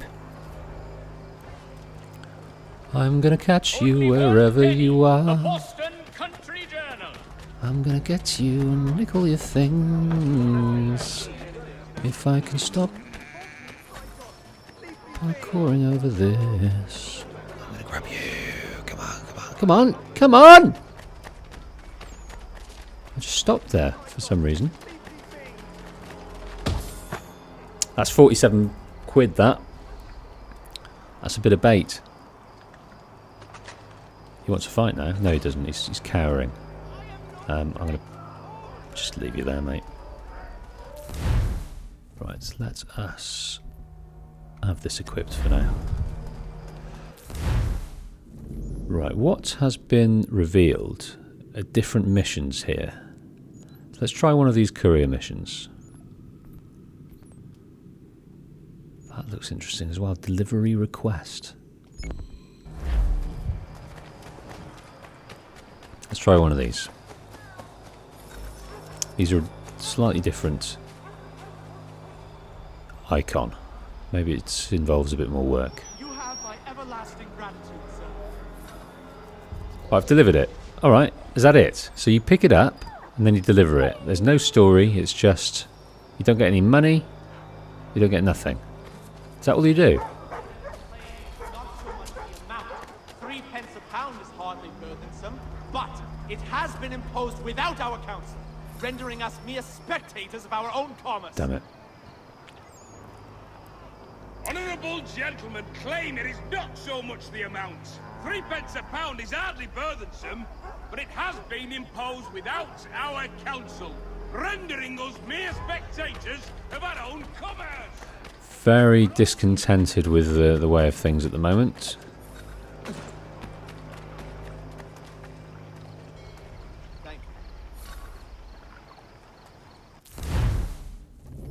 What letters? Right, let's go and open up these, unfurl these winged viewpoints.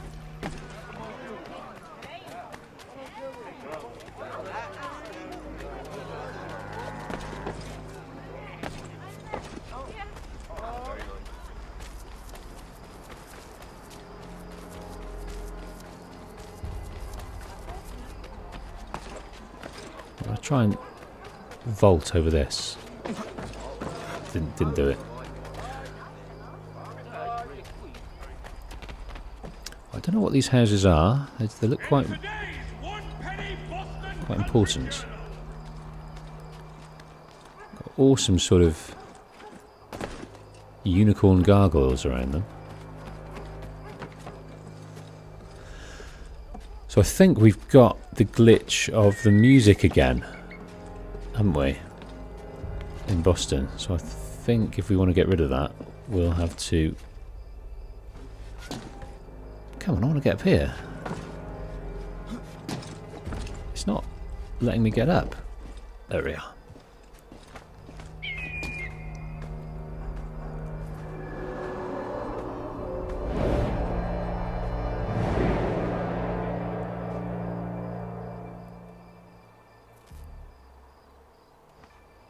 Let's see if it resets when we get down there. No, it has not. Let's suffer it for now. Okay, let's go and do this, do that, do that, do that, do that. Look at that. And that. Perhaps this. Then over there. And we'll snake our way through. Uncovering various things as we go.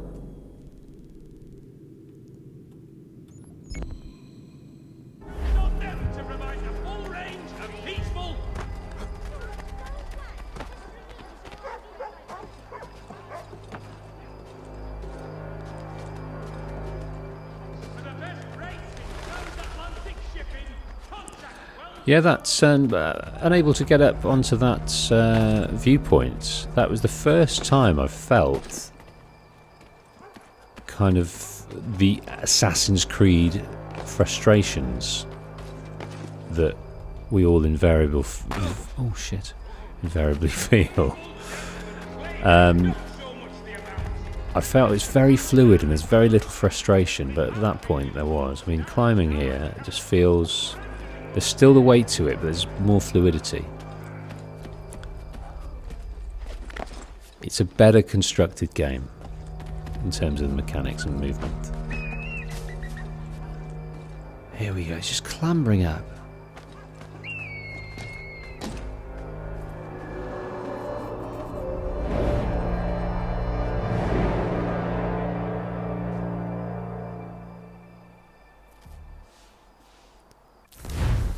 Okay, let's head over here. There we are. I think what I'll do, I will come out. Let us quit to the main menu and reload. Because we can't listen to that all day long. It's quite kind of cool though.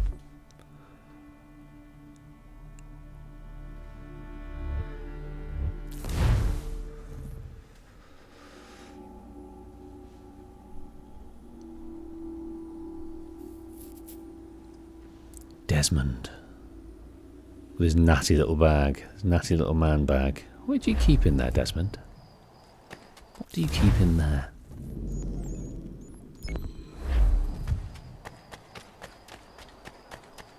Okay, we have no music at all now.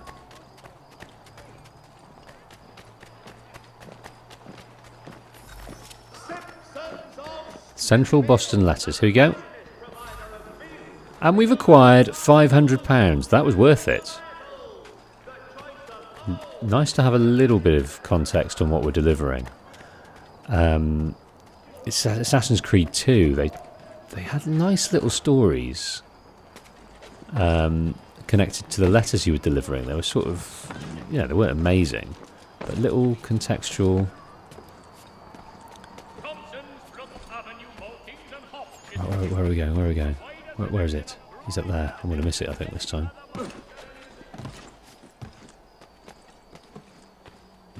Come to me, my sexy letters. Come to me. I want your pages.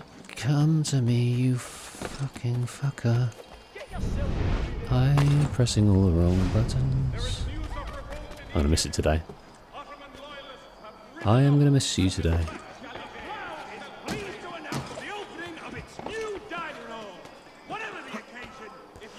I miss you today. Just this day. This day was yours, sweet page.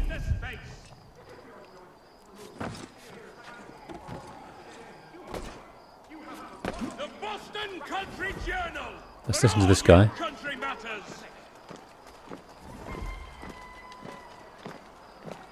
Okay.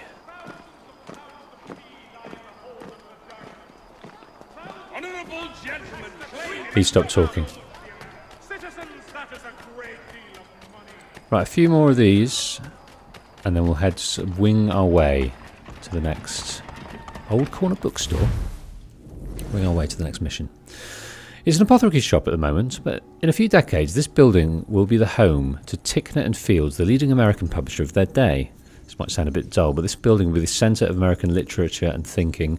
Authors like Henry Wadsworth Longfellow, Nathaniel Hawthorne, Harriet Beecher Stowe, even Charles Dickens will all meet here.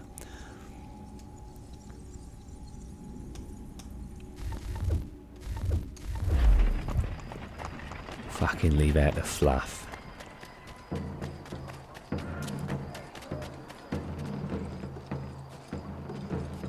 The Old South Meeting House. I think we read that.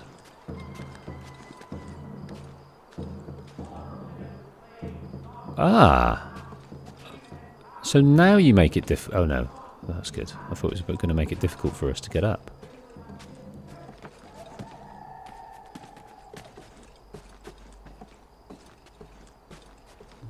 God, this is a big one.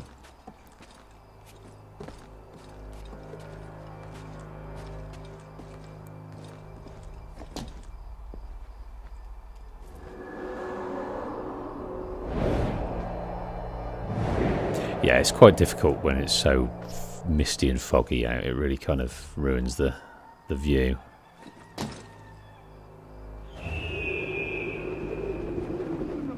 Splash. Right, let's see what's in this almanac and then go for that chest.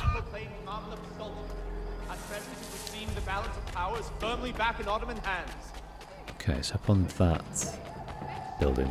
Let's try from this way. Sometimes I'm lucky, sometimes I'm not.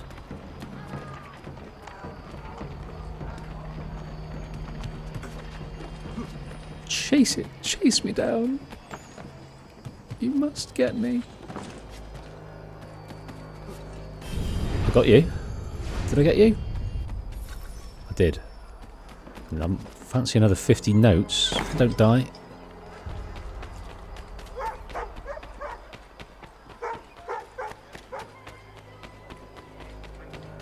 Come on. Come on.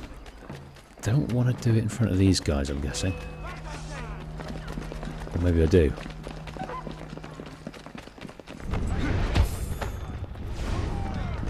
Okay. Let's try and run away. Let's try and run away. Keep pressing that. Let's move past the cow.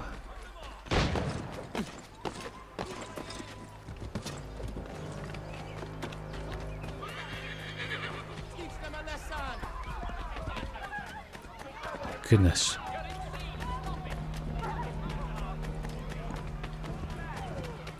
Goodness me. Right, there's a cut through here. Let's do it.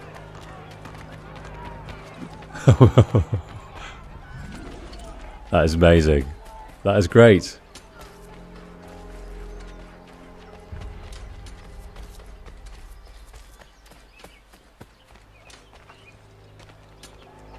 Okay. Now, we missed a chest over here, but we're closer to one here, so let's go and pick it up. And then head back on course to that main mission. Just take out your tomahawk and finish them. Oh, that was nice. And finish them. Not use the tomahawk yet. Oh, well, we have kind of before, yeah. Yeah, alright. Can you throw it? Draw weapon. Attack. Let's, The Black Swan Inn offers you the finest fare in the city. Come for our famous Sunday. Oh. I was trying to throw the tomahawk and practice it that way, but it didn't work. Yes, please. Yeah. Yeah, baby! Oh, you fluid, dirty monk. I am absolutely taking the piss out of you. Shoving blades. How do you get this guy? Ooh. Shoving blades in He just did a WWE move on him.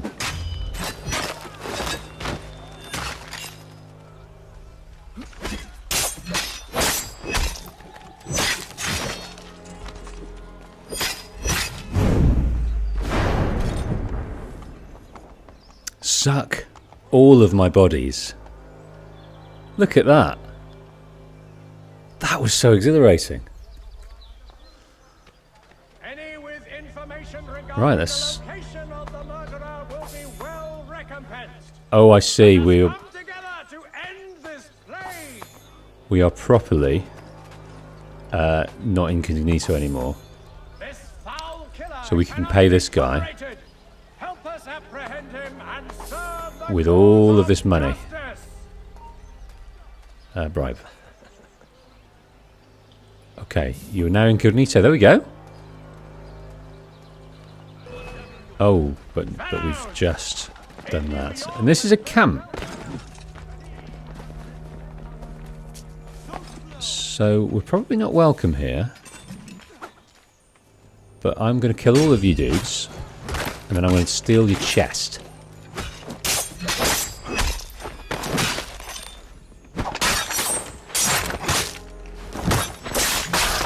Oh, this is so lush. It's like I'm really doing it.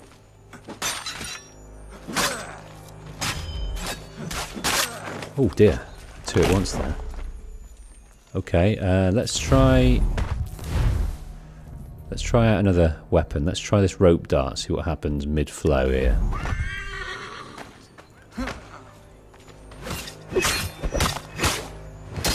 Oh, how do we... Oh, I was supposed to grab a... Right, throw rope dart. Oh, I'm about to die though. Oh, we need to move out of the way. Right, so I can grab, break defense.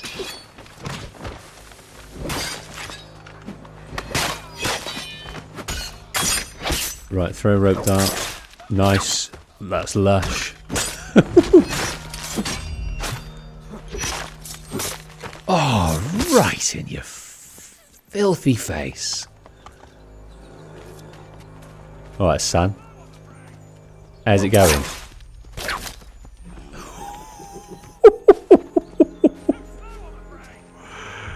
Come on, son. Come here.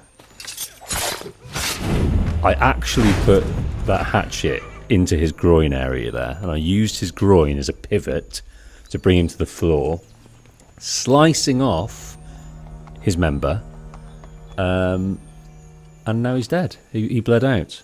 And now I have this chest with 750, that's British pounds, in our back pocket. That's phenomenal. Where do we find out how much money we own? 1,422. That is plenty of money. X for human shield. Why did they not carry this on? It's phenomenal. So fluid. It's amazing considering the time. And yes, playing the other games has its own... The newer games has its own charms in terms of the combat. But the amount of combat you get up to in the newer games, they couldn't have strung all of that together, could they? Amazing. The frame matching is awesome as well. It's obviously situationally where they are in relation to you. It just looks seamless. Okay, so my notoriety's gone up to 1. I've also got some poison darts. Those are expensive. Those are like £250. So that is a good bit of... Right, come on, mount. Let's hot-foot it to do some main missions. Can we jump? Can we jump round? Jump through? Okay. Right, let's go and bribe this guy. We're out of line of sight here.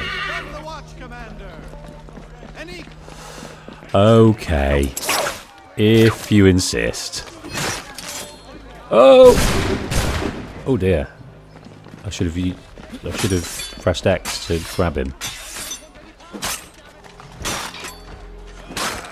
Oh dear, okay.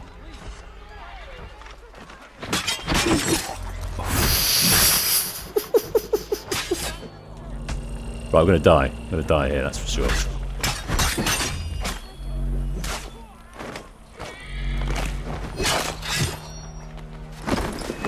Oh, that was a roll! That was a roll, right. Let's bribe this guy. Oh, he's off. Okay, fair enough. That guy's running.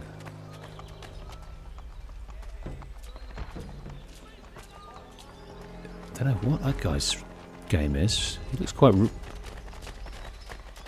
Right, let's go in here. This into the publisher dude.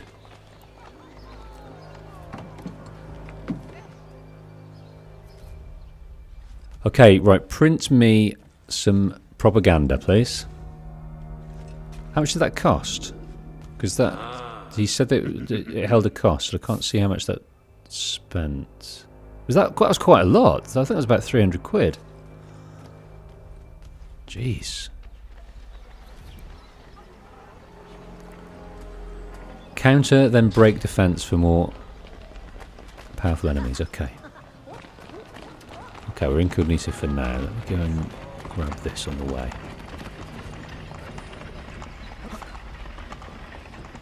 This is what I like, being distracted by things to do. Oh, messed that up, didn't I?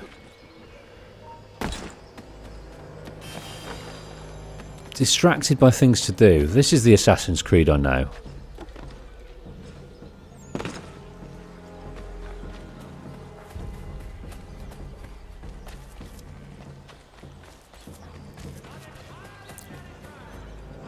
Can we run under there by holding?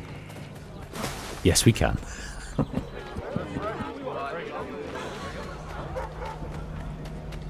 Yes, we can.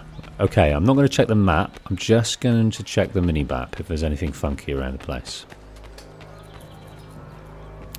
And head on to this main mission. We've got our native lands are being sold from underneath us by Andrew Johnson, who seems to be the perpetrator.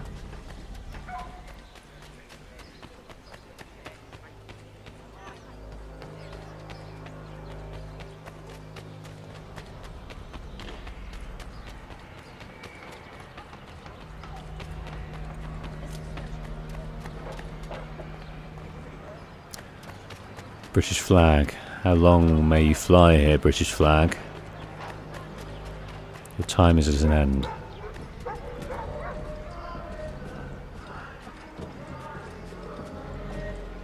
I want to see some really, really evil British villains throughout this game. I really do. Where are we?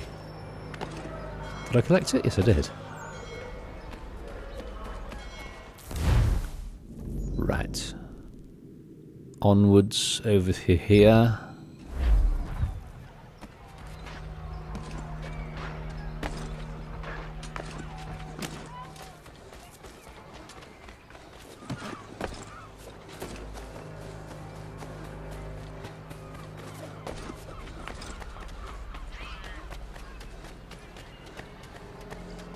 Right, so who are these guys then? Are they militia? Can I do this? Find out who they are? No.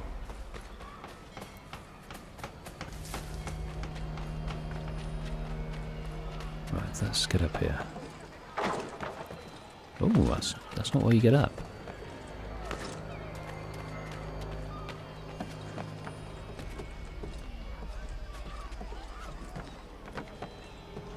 And off it goes.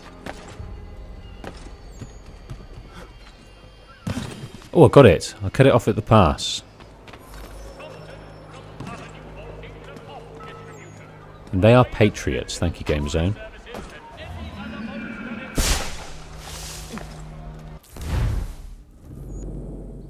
Okay, here we go.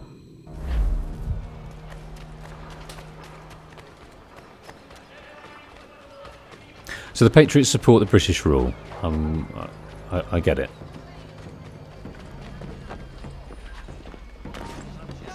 Sorry.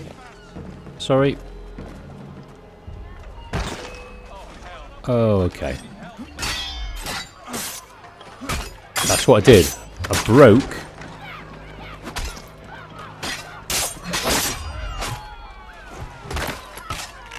Right, I want to grab him. Grab him.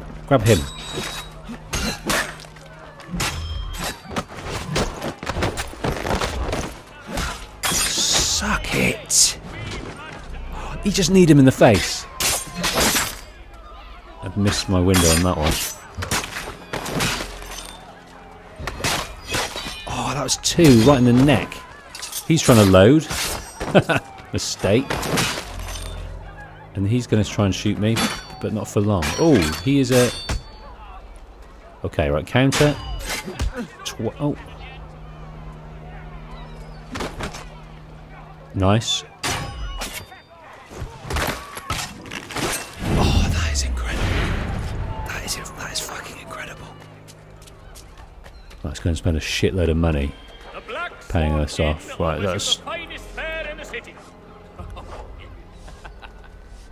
That was only 25... Oh no, God.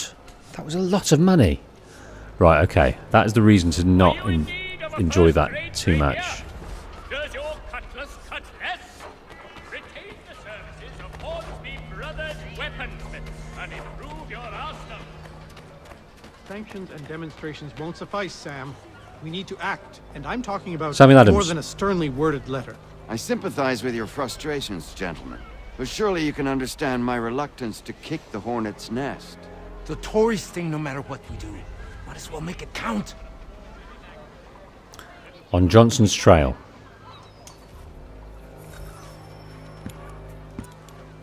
Ah, Connor. Hello again.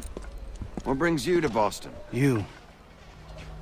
Would you excuse us, fellows?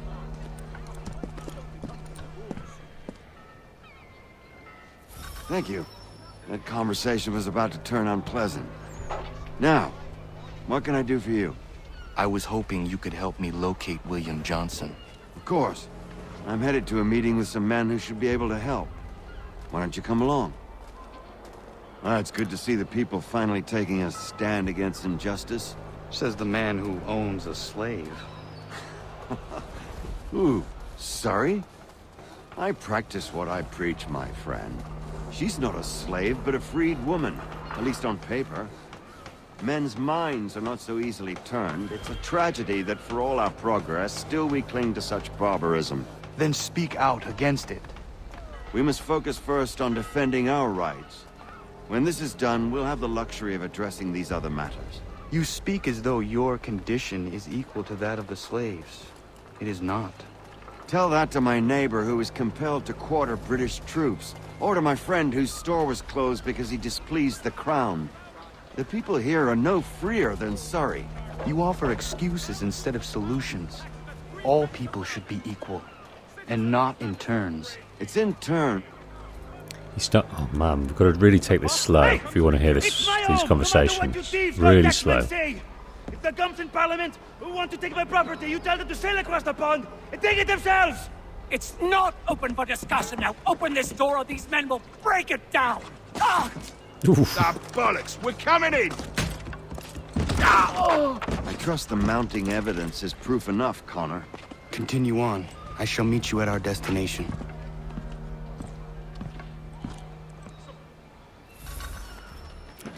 Okay, stay below.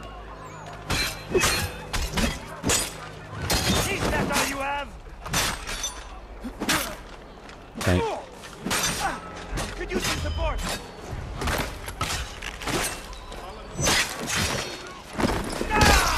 Nice. Right. Level 1. Well, let's go and buy him off. Justice for once. I dare the governor to send more. You all right? I'm fine. It's not my first dance. For all their teeth and claws, these little foxes, they fight like puppies. Thank you, my friend. I'd buy you an ale, but I'm expected somewhere else.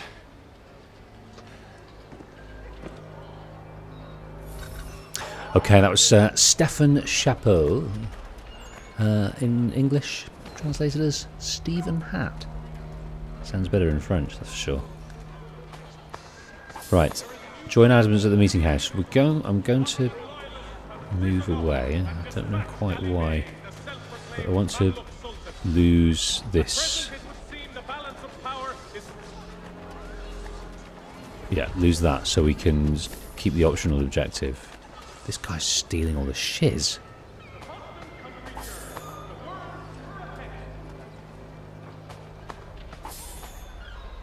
Join Sam Adams at the meeting house. Okay. Dogs, pigs, all sorts in the streets. What is that? A liberation mission. Ah, I see. We've got to bring people to our cause. Very, very Brotherhood. So Samuel Adams is kind of taking the place of Machiavelli, as someone who instructs us on the nitty-gritty of the law and order. Or was it La Volpe? I think it was La Volpe that was teaching us all about the notoriety system, wasn't it? Not Machiavelli. But Machiavelli instructed us how to bring brothers to our aid. Yeah, thanks for confirming about the Patriots. The Patriots are at the heart of the revolution. Okay, dispose of these dudes. Yes, we'll get to that. But let's speak to the big man first.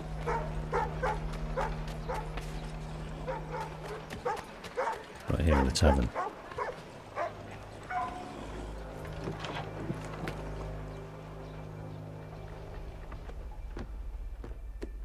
Connor, I'd like you to meet some like-minded friends. The owner of this fine establishment, William Molyneux, and the manager and chef of his newest venture, Stéphane Chaffeau. Ah, Chaffeau. Connor and I just had a ball with some red coats enforcing some taxmen outside my home. The collectors grow bolder and more forceful. Something we must address, Samuel. Then let us raise a banner. Something to let the people know that they are not alone. The docks are an angry place of late. Protesters picketing the latest shipments of British tea. The eyes of the city are upon that stage. A Bostonian without his tea is a dangerous beast. William Johnson is smuggling the tea off the ships. One of his men tried to sell me this. A sample of what I refused. But it's from those ships. No mistaking the stamp. He's charging a king's ransom. Must be he's making a mint off those who buy it. Where is he now? I've never met the man. May I ask why you seek him, Connor? He intends to purchase the land upon which my village stands, without the consent of my people. No doubt the revenue from his little smuggling endeavor is financing the acquisition. A tax enforced on tea grants a boon to smugglers. I'll wager the same men who levy the taxes are selling the tea. A stage requires a spectacle, and I may know the play.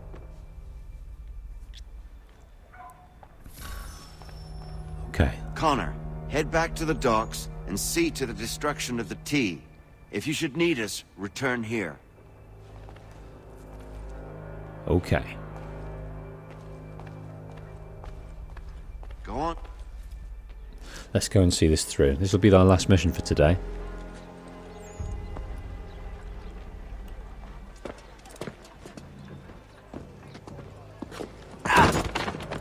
Pardon me. Come on, mate.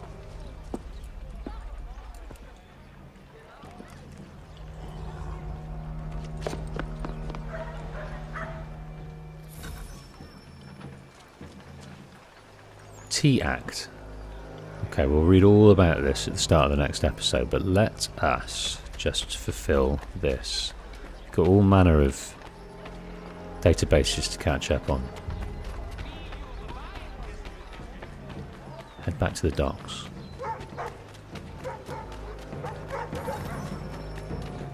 Dispose of the tax collectors. Oh, I see. It kind of, we can reenact it later. If we move away, it'll just respawn later.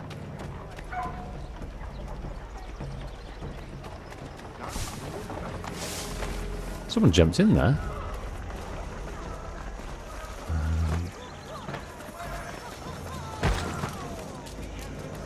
Instead the smugglers and enjoy the merchandise. Okay.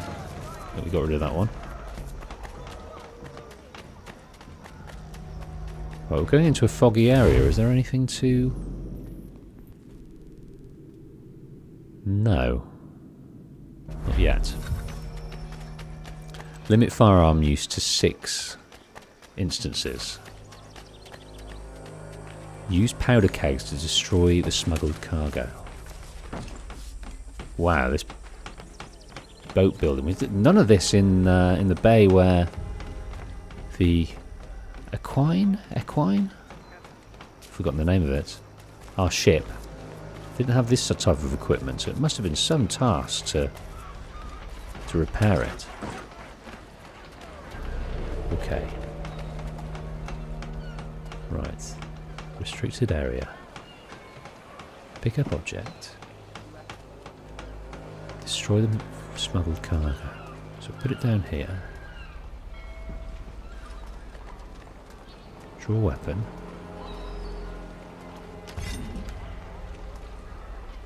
Right, I want to blow that up. How do I do it?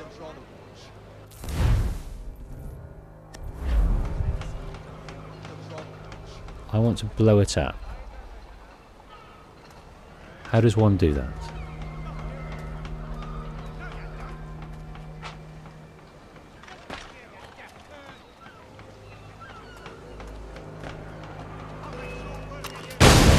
Like that.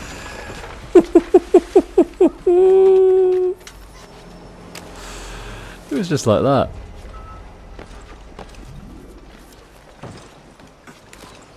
Okay.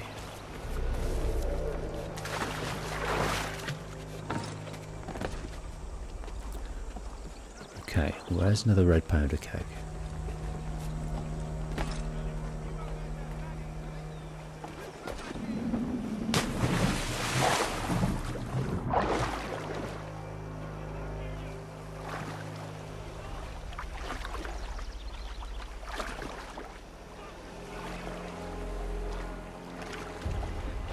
Do you know what? There's no being incognito, so I'm just going to F these guys up a little bit.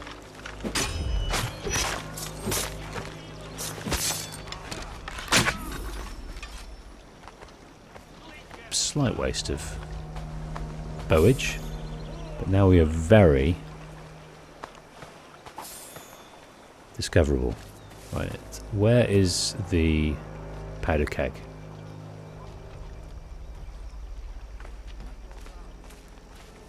Here.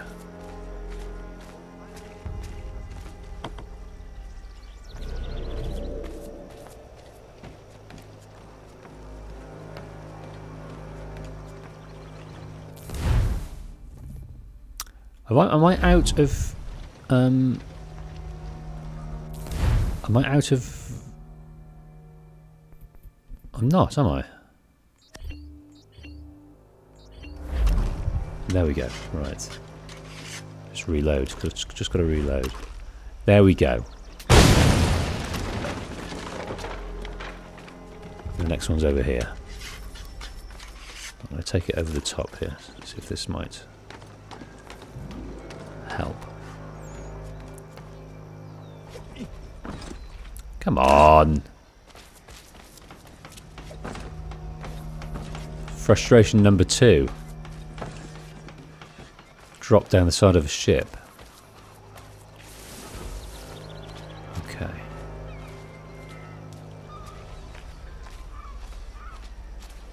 there's the powder keg. Let's see if we can't take it round this side.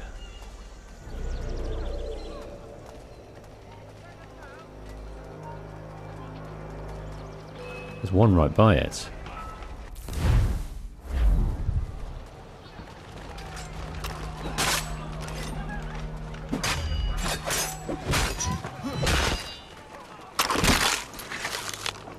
Oh my god! Right, I want you.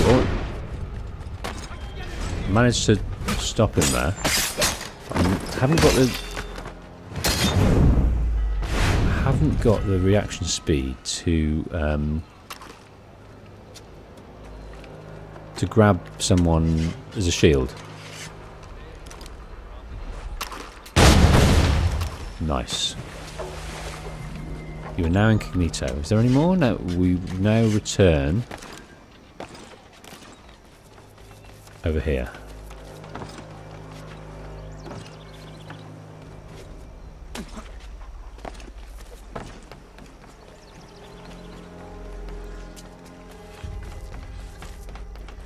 Yeah, that guy just took my musket, my pistol, to his face. And not only that, but God, I lined up another kill out the back of his cranium. That's what I did. Waste not, want not.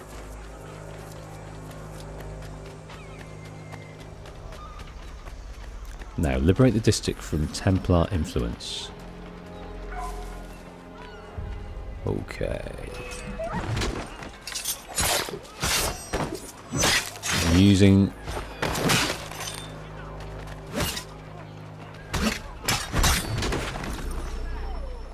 Right. Now another one over here. Dispose of the tax collector. Liberate the district.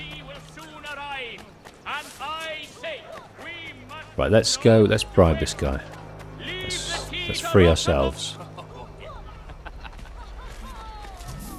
Excuse me, children. Yeah, even the people, the kind of hustlers, they don't get in your way. The little kids looking for a few extra coins. You can just move past them. That is lush. God, what I would have given for that little mechanic in Jerusalem or Accra or Damascus.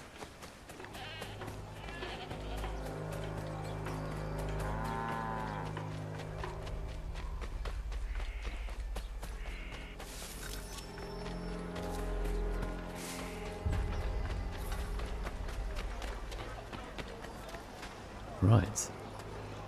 Let's see to these guys.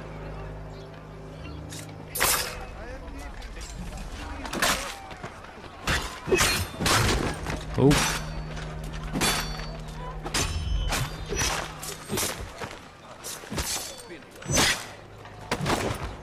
Oh, what are you playing at?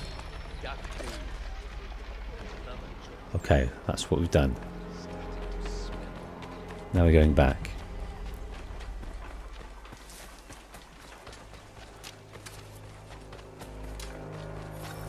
Oh, the bug's back. The music bug's back, isn't it?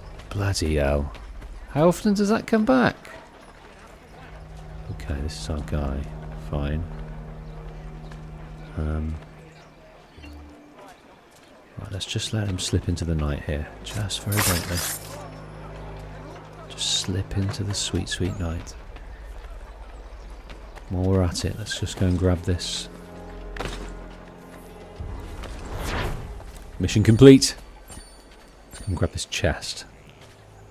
And I think we'll call it a day there. I'm going to play this again on Thursday. That's when I'll be about again.